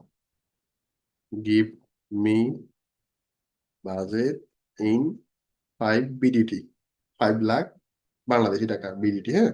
আচ্ছা, এখন যারা এখানে নতুন, তাদের এই ভুলগুলো আমরা করি। চ্যাট জিপিটিতে টাইটেল দিয়ে বলি আমার বাজেট 5 লাখ টাকা, আমার বাজেট দাও। এখন দেখেন, এই প্রজেক্টের রিসার্চার কতজন চ্যাট জিপিটি জানে? জানে না। আপনার এই প্রজেক্টটি কি আপনি ল্যাবে করবেন, না ফিল্ডে গিয়ে ডেটা অ্যানালাইসিস, মানে ফিল্ডে গিয়ে করবেন? চ্যাট জিপিটি কি জানে? জানে না। আপনার এই গবেষণায় আপনি কি বিভিন্ন জেলা জেলা গিয়ে করবেন, না শুধু এক জেলা যাবেন? চ্যাট জিপিটি জানে? জানে না। তাহলে বলেন, এগুলো যদি চ্যাট জিপিটি না জানে, সে কি টাকার টাকার ব্রেকডাউনটা কি টু দা পয়েন্টে করতে পারবে? আপনারা কি আমার যুক্তিটা বুঝতেছেন? মানে শুধু যদি চ্যাট জিপিটি কে বলি এটা আমার টাইটেল বাজেট বানাই দাও, সে কিন্তু ভালো বাজেট বানাইতে পারবে না। কিন্তু আপনি ডিটেলস যদি তাকে দিয়ে দিতেন, আপনার যে মেথোডোলজির যে ডিটেলস প্ল্যান, যে আমি এই রিসার্চ করব মিক্স মেথডে, কোয়ালিটিভ পার্টে আমি 20টা ইন্টারভিউ নেব, কোয়ান্টিটিভ পার্টে আমি 4 বিভাগে 400টা সার্ভে করব, ডেটা কালেকশনে কাজ করবে 8জন লোক, তারা 4 বিভাগে যাবে, সেখানে তারা 3 দিন করে অবস্থান করবে। এই বিস্তারিত আমি চ্যাট জিপিটিকে দিয়ে দিই, আমরা গবেষক দলে আছি আমরা 3জন, এই বিস্তারিত যদি আপনি চ্যাট জিপিটিকে দেন, তখন সে একদম পারফেক্ট বাজেট আপনাকে দিতে পারবে। সো মানে আমরা যারা এআই ইউজ করি, এআই ইউজ করাটাও কিন্তু একটা ফ্যাক্ট, যে এমন না যে এআই ভুল দিচ্ছে বা সঠিক দিচ্ছে, এটা হচ্ছে আপনার ভুল। দেখেন আমি এখন বললাম আমাকে 5 লাখ টাকার বাজেট দাও, দিলাম ছেড়ে, সে একটা গড়পড়তা একটা ইন জেনারেল বাজেট আপনাকে দিয়ে দেবে। তো দেখবেন সে একটা বাজেট দেবে, সে যে দেবে এটা যে খারাপ তা না। এখন আপনি তো তাকে বলে দেন নাই যে কোন কাজে কত টাকা খরচ, আপনি কি বলে দিচ্ছেন? বলে তো আপনি দেন নাই। এখন সে একটা বাজেটিং এখানে করছে, দেখেন সে ইনস্ট্রুমেন্টে ধরছে 25,000, ডেটা কালেকশনে ধরছে 90,000, ইন্টারভিউতে ধরছে 55-55। এখন সে তো আর জানে না, সে তো আর জানে না যে আপনার গবেষণার টোটাল যে প্ল্যান, সে কি জানে? জানে না। এই জন্য চ্যাট জিপিটিতে যখনই বাজেটের জন্য বানাবেন, চ্যাট জিপিটি কে অবশ্যই মেথডটা খাওয়াবেন, মানে আপনার যে পুরো মেথডোলজির ডিটেলস, আপনার পুরো কাজের যে মেথডোলজির ডিটেলস, এটা অবশ্যই চ্যাট জিপিটিতে দিয়ে তারপর বলবেন আমাকে এই টাইটেলে আমাকে বানাও। এখন যদি ধরেন আমি তাকে একটু ডিটেলস বলতাম, কি ডিটেলস, খেয়াল খেয়াল করেন, আমি যদি বলি যে একজন প্রিন্সিপাল ইনভেস্টিগেটর এবং 2জন সহকারী ইনভেস্টিগেটর থাকবে, মোট বাজেটের 40% টাকা গবেষকদের পেছনে ব্যয় হবে এবং বাকি টাকা গবেষণার পরিচালন ব্যয় হবে। এই গবেষণাটি হবে একটি মিশ্র পদ্ধতির গবেষণা, যেখানে 20টি ইন্টারভিউ নেওয়া হবে এবং 400টি 400টি সার্ভে ডাটা নেওয়া হবে। আচ্ছা আমি লিখতেছি, দেখেন। মানে চ্যাট জিপিটি কে আমরা এখন ধরেন এই কমান্ডটা আমরা দেবো, একদম সহজে দেখাচ্ছি যেন এখানে সবাই পারেন। বললাম যে এটা একজন প্রিন্সিপাল ইনভেস্টিগেটর, 2জন থাকবে, টু অ্যাসিস্ট্যান্ট ইয়ে থাকবে, ঠিক আছে, ইনভেস্টিগেটর। 40% টোটাল বাজেট ব্যয় হবে রিসার্চ সার্ভিস, আর বাকিটা হবে গবেষণা পরিচালন ব্যয়। এই রিসার্চ হবে মিক্স মেথড, যেখানে interview, 20 interview, 20 interview and 400 survey হবে, 400 হবে সার্ভে, সার্ভে, ঠিক আছে। আরো ডিটেলস দিলে সে আরো ডিটেলস দেবে। টোটাল বাজেট ধরেন 8 লাখ, টোটাল বাজেট হবে 8 লাখ টাকা, ঠিক আছে, 8 লাখ বিডিটি, বিডিটি। সো এভাবে যদি বলি যে give me budget table, give me budget table, এখন আপনাদের কি মনে হয় আগেরটা চাইতে আরেকটু বেটার দেবে না? আপনারা কি আমার কথা বুঝছেন? দেখেন, 8 লাখ টাকার যে 40% ব্যয়, 4 8 32 মানে 3,20,000, সেটা রিসার্চারদের পিছনে দিয়ে দিছে, দেখেন। এরপর বাকি যে খরচটা 4,80,000, সার্ভেতে কত, ইন্টারভিউতে কত দিয়ে দিছে। আচ্ছা, আর যাই হোক, সে তো আর মানুষের ব্রেইন না। আপনার যদি মনে হয় যে 20টা ইন্টারভিউ নিচ্ছে 70,000 টাকা দিচ্ছে, 20টা ইন্টারভিউতে হয়তো আমাদের ট্রাভেল খরচ টরচ মিলে হয়তো 50,000 যাবে। এখন আপনি তো চোখ বন্ধ করে কপি করবেন না, আপনি তো সংখ্যাগুলো চেঞ্জ করতে পারেন। ব্যাপারটা কি এমন যে চ্যাট জিপিটি যেটা দিচ্ছে ওটাই আমরা চোখ বন্ধ করে নিয়ে নেবো? ব্যাপারটা তো এরকম না। সবার কাজ হলো এখান থেকে কপি করে নিয়ে নেওয়া, ঠিক আছে, যে আমি প্রথম এই যে আমি এখান থেকে কপি করছি, কপি করে এটা জাস্ট নিয়ে নিলাম, ঠিক আছে। অনেকে বলেন যে ভাই চ্যাট জিপিটি থেকে তো টেবিল বাড়ি করা যায় না, চ্যাট জিপিটি কে এটাই বলবেন যে আমাকে ওয়ার্ড ফাইলে দিয়ে দাও, সে ওয়ার্ড ফাইলে দিয়ে দেবে। আমাদের কি কঠিন লাগতেছে এখানে আমরা যারা আছি? বিষয়টা কি কঠিন নাকি সহজ? বিষয়টা কিন্তু সহজ। ফলে মানে এআই ইউজ মানে আমি মনে করি যে অনেকে বলে ভাই কোর্স করে কি লাভ। আমি মনে করি কোর্স করে এটাই লাভ যে অ্যাটলিস্ট এআইটা কিভাবে ব্যবহার করতে হয় এটা আমরা বুঝতেছি ক্লাসগুলো করার কারণে, ঠিক আছে? নাহলে কিন্তু মানে অনেকে বলে যে ভাই এটা এআই দিয়ে করছি বলে হয় নাই। এআই দিয়ে করছেন বলে হয় নাই তা না, আপনার কাজটা হয় নাই, এটা এটা এটা হচ্ছে মেইন কথা। আপনার কাজটা হয় নাই এটাই হচ্ছে মেইন কথা। এটা এআই দিয়ে করছেন বলে হয় নাই তা না, আপনি তো ডিটেলস ইনফো তাকে দেন নাই, এজন্য আপনার এই কাজটা হয় নাই। ওকে, এটা আমরা ওইগুলাকে টেবিল বানাই দিতে পারেন। টেবিল বানাবেন কেমন এগুলো ইউটিউবে সার্চ করলে পাবেন, আমি দেখাচ্ছি না, বা চ্যাট জিপিটি কে বললে হবে যে আমাকে একদম রেডি টেবিল দিয়ে দাও, সে রেডি টেবিল দিয়ে দেবে। এখন দেখেন এই গবেষণার টোটাল ব্যয় সে কিন্তু করে দিছে।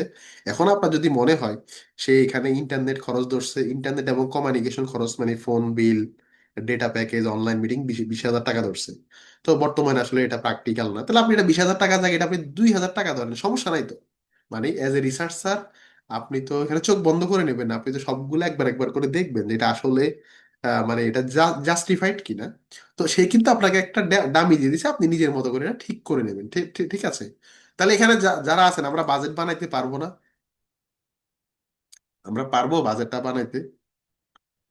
একাডেমিক প্রপোজালে বাজেটটা ডামি হইলে হবে, এত টেনশন করা লাগবে না, কিন্তু গ্রান্ট প্রপোজালে খুবই কেয়ারফুলি বানাবেন, কারণ গ্রান্ট প্রপোজালে তো আপনি যেদিন প্রপোজালটা প্রেজেন্ট করবেন সেদিন আপনাকে এক নম্বরে জিজ্ঞেস করবে যে আপনি যে ফোন বিল দিছেন, ফোন বিল এবং কমিউনিকেশন বিল এবং মিটিং বিল যে 20,000 টাকা দিছেন, তো জুমে একটা মিটিং করতে জুমের কত কত টাকা লাগে? বা পুরো প্রজেক্টে যদি আপনি ধরেন 10 ঘন্টা ফোনে কথা বলেন, তাহলে তো আপনার সব মিলে 10 ঘন্টা ফোনে কথার বিল আসবে এত এত টাকা। তো মানে আমি বললাম যে যেটাই দেন সেটা যেন জাস্টিফাইড হয়, ঠিক আছে? সেটা আপনি যেই টাইপের রিসার্চই করেন না কেন। সো বাজেট বানানো খুবই ইজি। জাস্ট চ্যাট জিপিটি কে আপনার ডিটেলস ওয়ার্ক প্ল্যানটা খাওয়াবেন বা মেথোডোলজিটা খাওয়াবেন, তাহলে সে ডিটেলস খুব সুন্দর মতো আউটপুট দিতে পারবে। এরপর হচ্ছে এক্সপেক্টেড আউটকাম, মানে এই গবেষণার প্রত্যাশিত ফলাফল কি? চ্যাট জিপিটি কে আপনার টাইটেল আর অবজেক্টিভ দিলেই বলবেন যে আমাকে একটা এক্সপেক্টেড আউটকাম বানাই দাও। তো এটা সে ইজিলি বানাইতে পারে। এক্সপেক্টেড আউটকাম লেখার ঝুঁকিটা কি?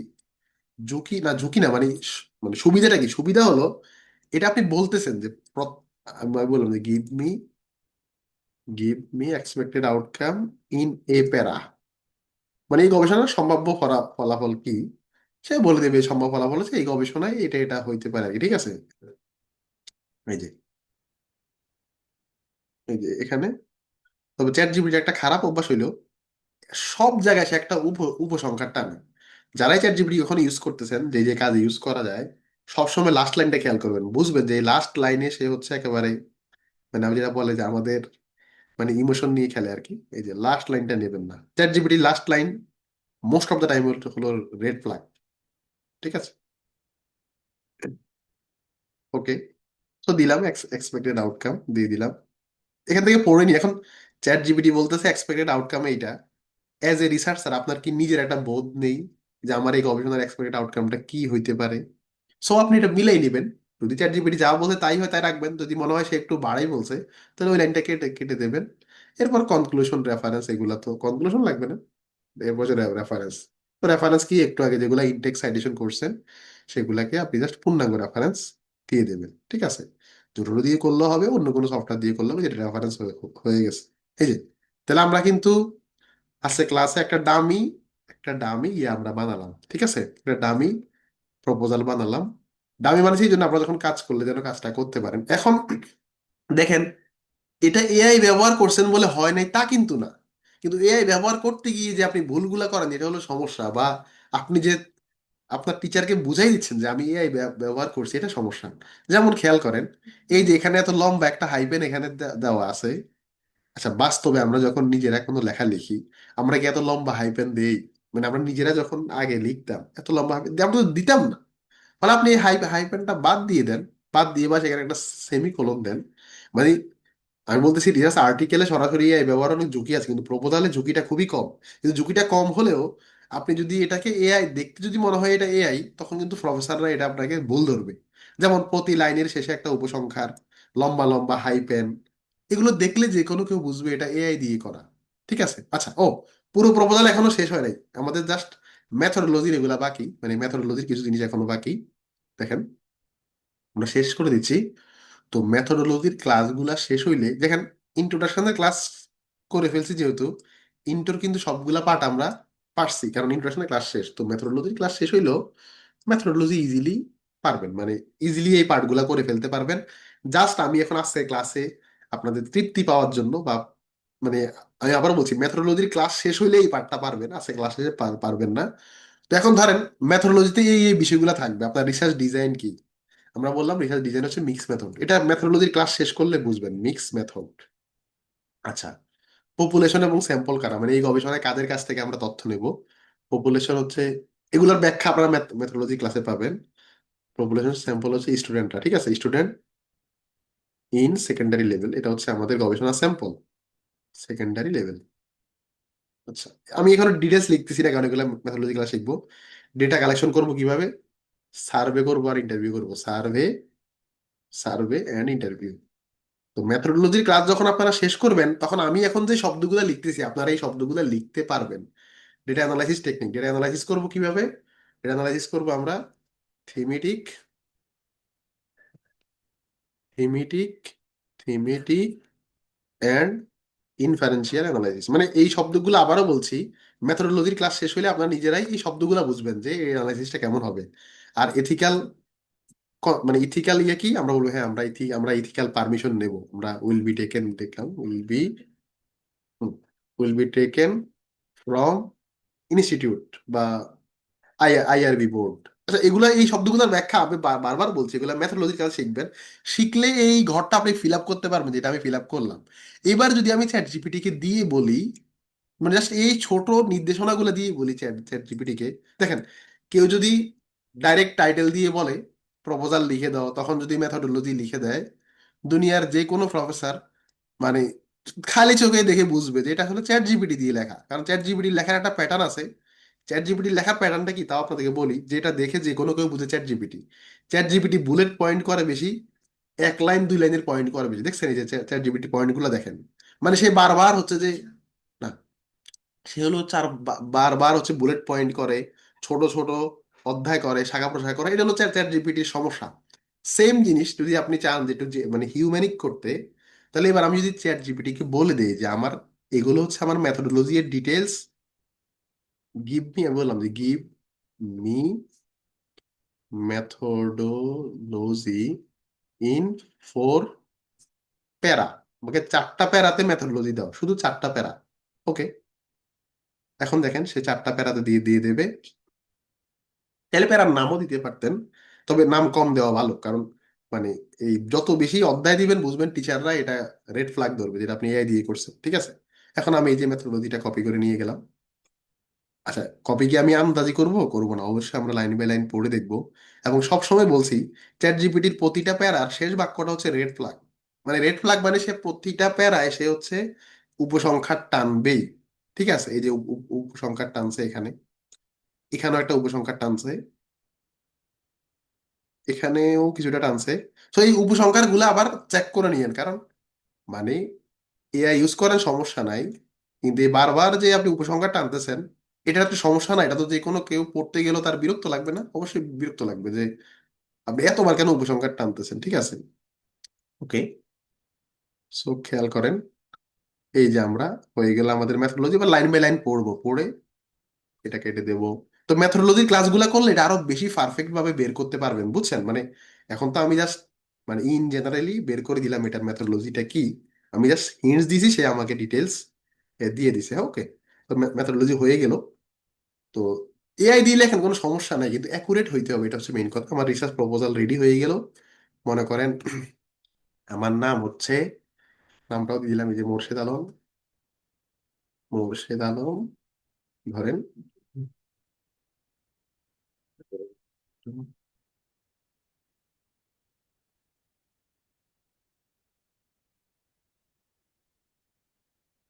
আচ্ছা, এবার একটু বলেন তো, মেথোডোলজিতে রিসার্চ প্রপোজালের যে ভাষা, সেই ভাষাটা কি ফিউচার টেন্সে হবে না অন্য টেন্সে হবে বলেন তো? মানে প্রপোজালের ভাষাটা কি এটা হবে যে আমি অমুক মেথোডোলজি নেব, অমুক কাজ করব, ফিউচার টেন্স টেন্স হবে না পাস্ট টেন্স হবে বলেন তো? কমন সেন্স কি বলে? কমন সেন্স কি বলে? ওকে, কমন সেন্স যেহেতু এটা বলে, তাহলে এটাই। প্রপোজাল মানে এই কাজের প্রস্তাব, ইনিশিয়াল ধাপ।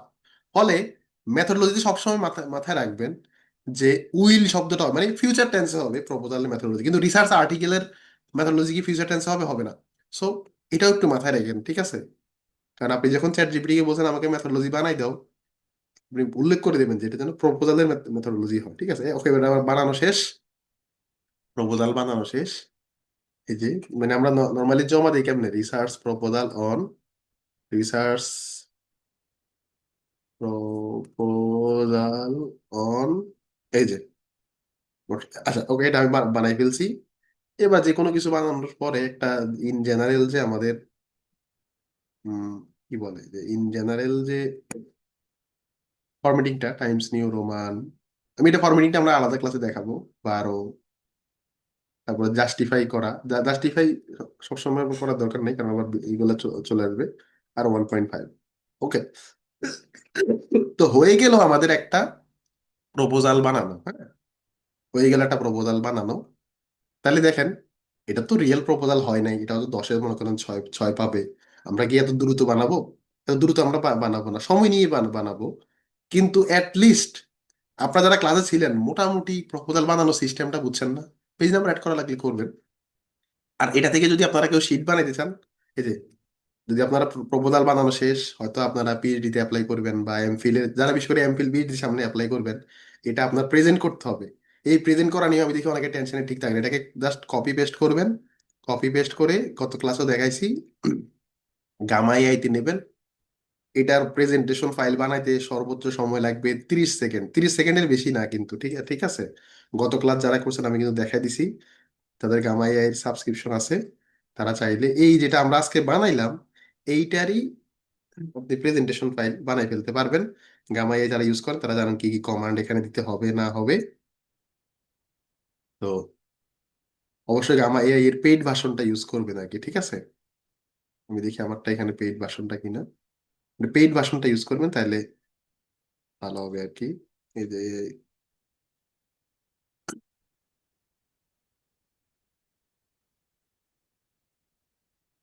উম, যাই হোক, এটা মানে কেমনে বানাবে সেটা তো আমরা দেখাবো। ওয়েট,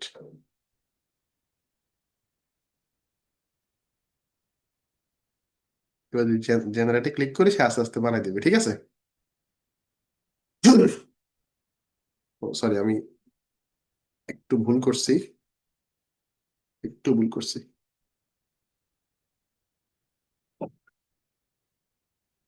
আচ্ছা ওগুলা আমরা দেখাই দেবো। কার্ড সংখ্যা কত হবে না হবে এগুলো এখান থেকে সেট করতে পারবেন। তো জেনারেটে ক্লিক করলে এটা মানে প্রপোজালটা বানানো হয়ে যাবে আর কি। দেখ, এটা প্রপোজালটা হতে হতে হতে থাকুক, আমি জাস্ট আমাদের মূল ক্লাসে ফোকাস করি।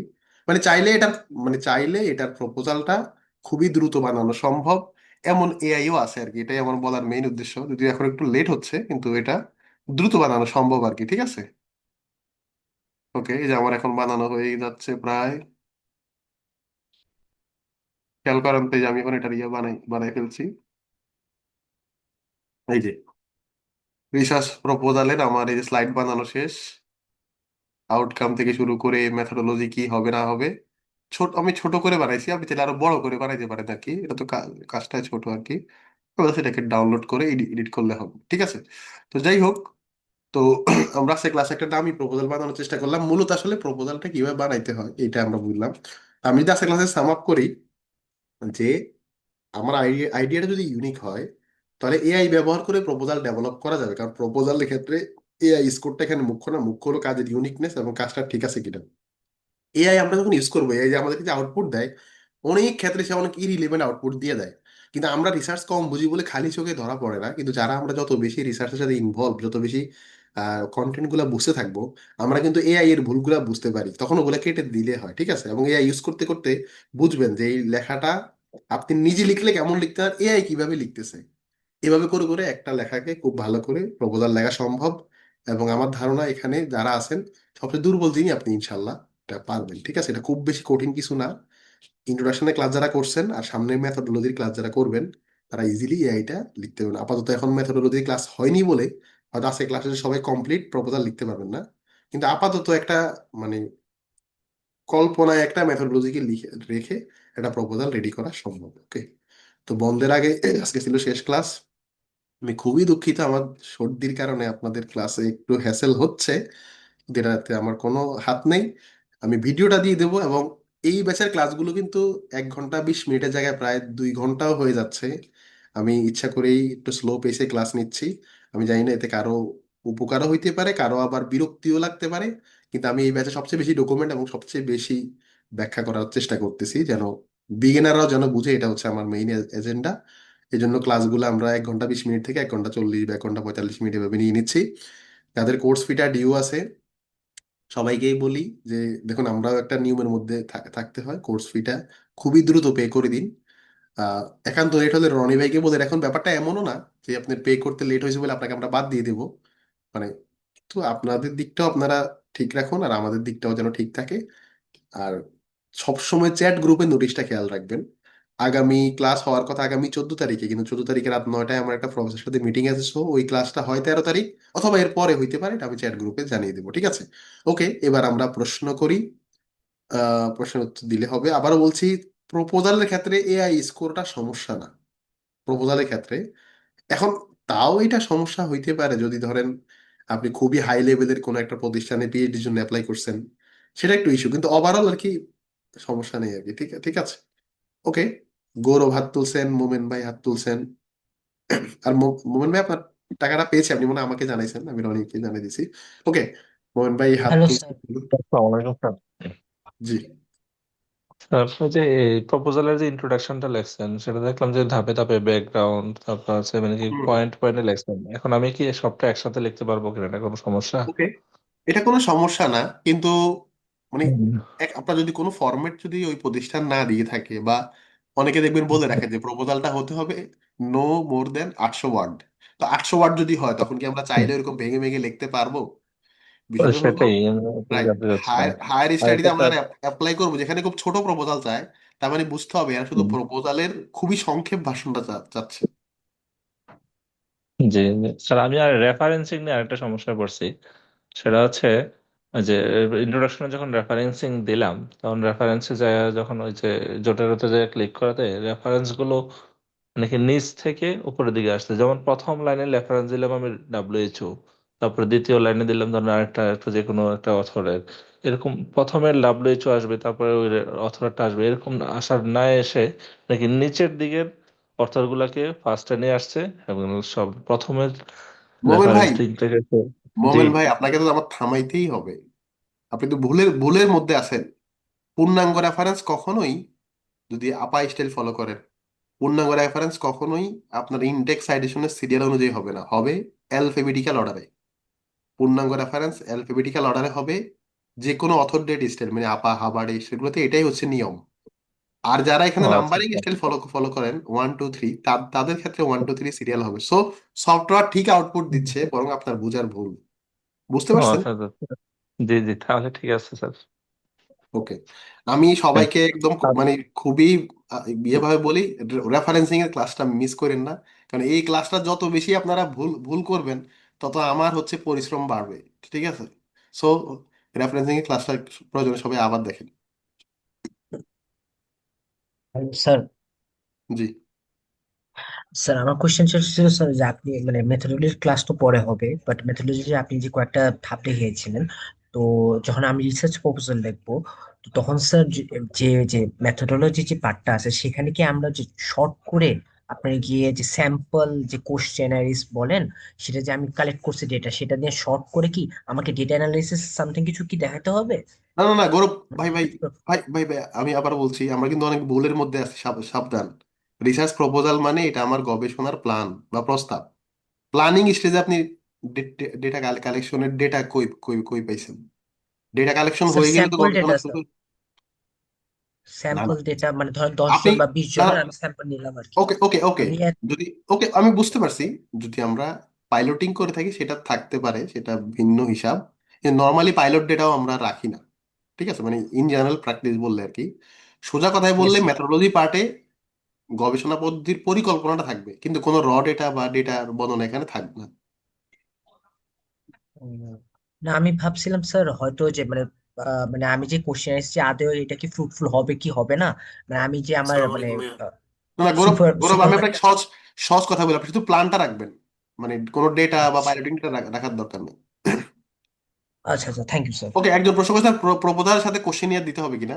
প্রপোজালের সাথে সাধারণত কোশ্চেনিয়ার দিতে দিতে হয় না। এটা যদি চায় কেউ তাহলে দিবেন, কিন্তু এটা সাথে দেওয়া লাগে না সাধারণত।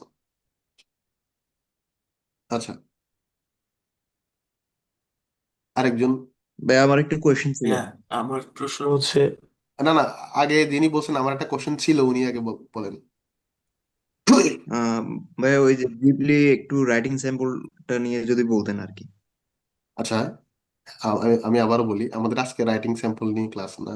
রাইটিং স্যাম্পল নিয়ে আমার খুবই ডিটেলস জানা আছে মোটামুটি, কিন্তু এটা আমাদের অন্য টপিক, আজকে আর না বলি ভাই। আমি এটা নিয়ে পরে একটা সেশন নেবো, আচ্ছা হায়ার হায়ার স্টাডি নিয়ে। আচ্ছা, থ্যাংক ইউ ভাই। তাও যেহেতু আপনি জি বলছেন, ভাইয়া। এক কথা আহ, সবার উদ্দেশ্যে বলে বলে দেই। ইউএসএ তে অ্যাপ্লাই করার সময় বা অনেকে অ্যাপ্লাই করার সময় রাইটিং স্যাম্পল চাই। রাইটিং স্যাম্পল মানে আপনার অলরেডি পাবলিশড হয়েছে একক অথরের কোনো একটা আর্টিকেল, অথবা আপনার থিসিসের কোনো একটা অংশ, অথবা আপনার চলমান কাজের কোনো একটা অংশ, মানে আপনার যে কোনো একটা লেখার নমুনা ওরা দেখতে চায়। সো টেকনিক্যালি রিসার্চ প্রপোজালও চাইলে রাইটিং স্যাম্পল হিসেবে জমা দেওয়া যাবে, কিন্তু সবচেয়ে ভালো হয় আপনার কোনো একটা আর্টিকেল যেটা হয়তো জার্নাল আন্ডার রিভিউতে আছে বা পাবলিশ হয়েছে সেটা জমা দেওয়া। এরপর আর ব্যাখ্যা দিচ্ছি না, কারণ এটা অনেক বিস্তারিত ব্যাখ্যার দাবি রাখে। হ্যাঁ, হ্যাঁ ভাই, বুঝতে অন্যজন বলুন। পেরেছি। থ্যাংক ইউ ভাই। অন্যজন বলুন। আমার প্রশ্ন হচ্ছে, মানে আমরা যে বাজেটের বিষয়টা লিখবো এখন, আমরা আগে থেকে কি জানবো যে প্রফেসরের বাজেট কত, বা আমাদের অবশ্যই। যদি বাজেট তার রাইট থেকে রাইট বেশি রাইট হয়ে রাইট। যায়? জি।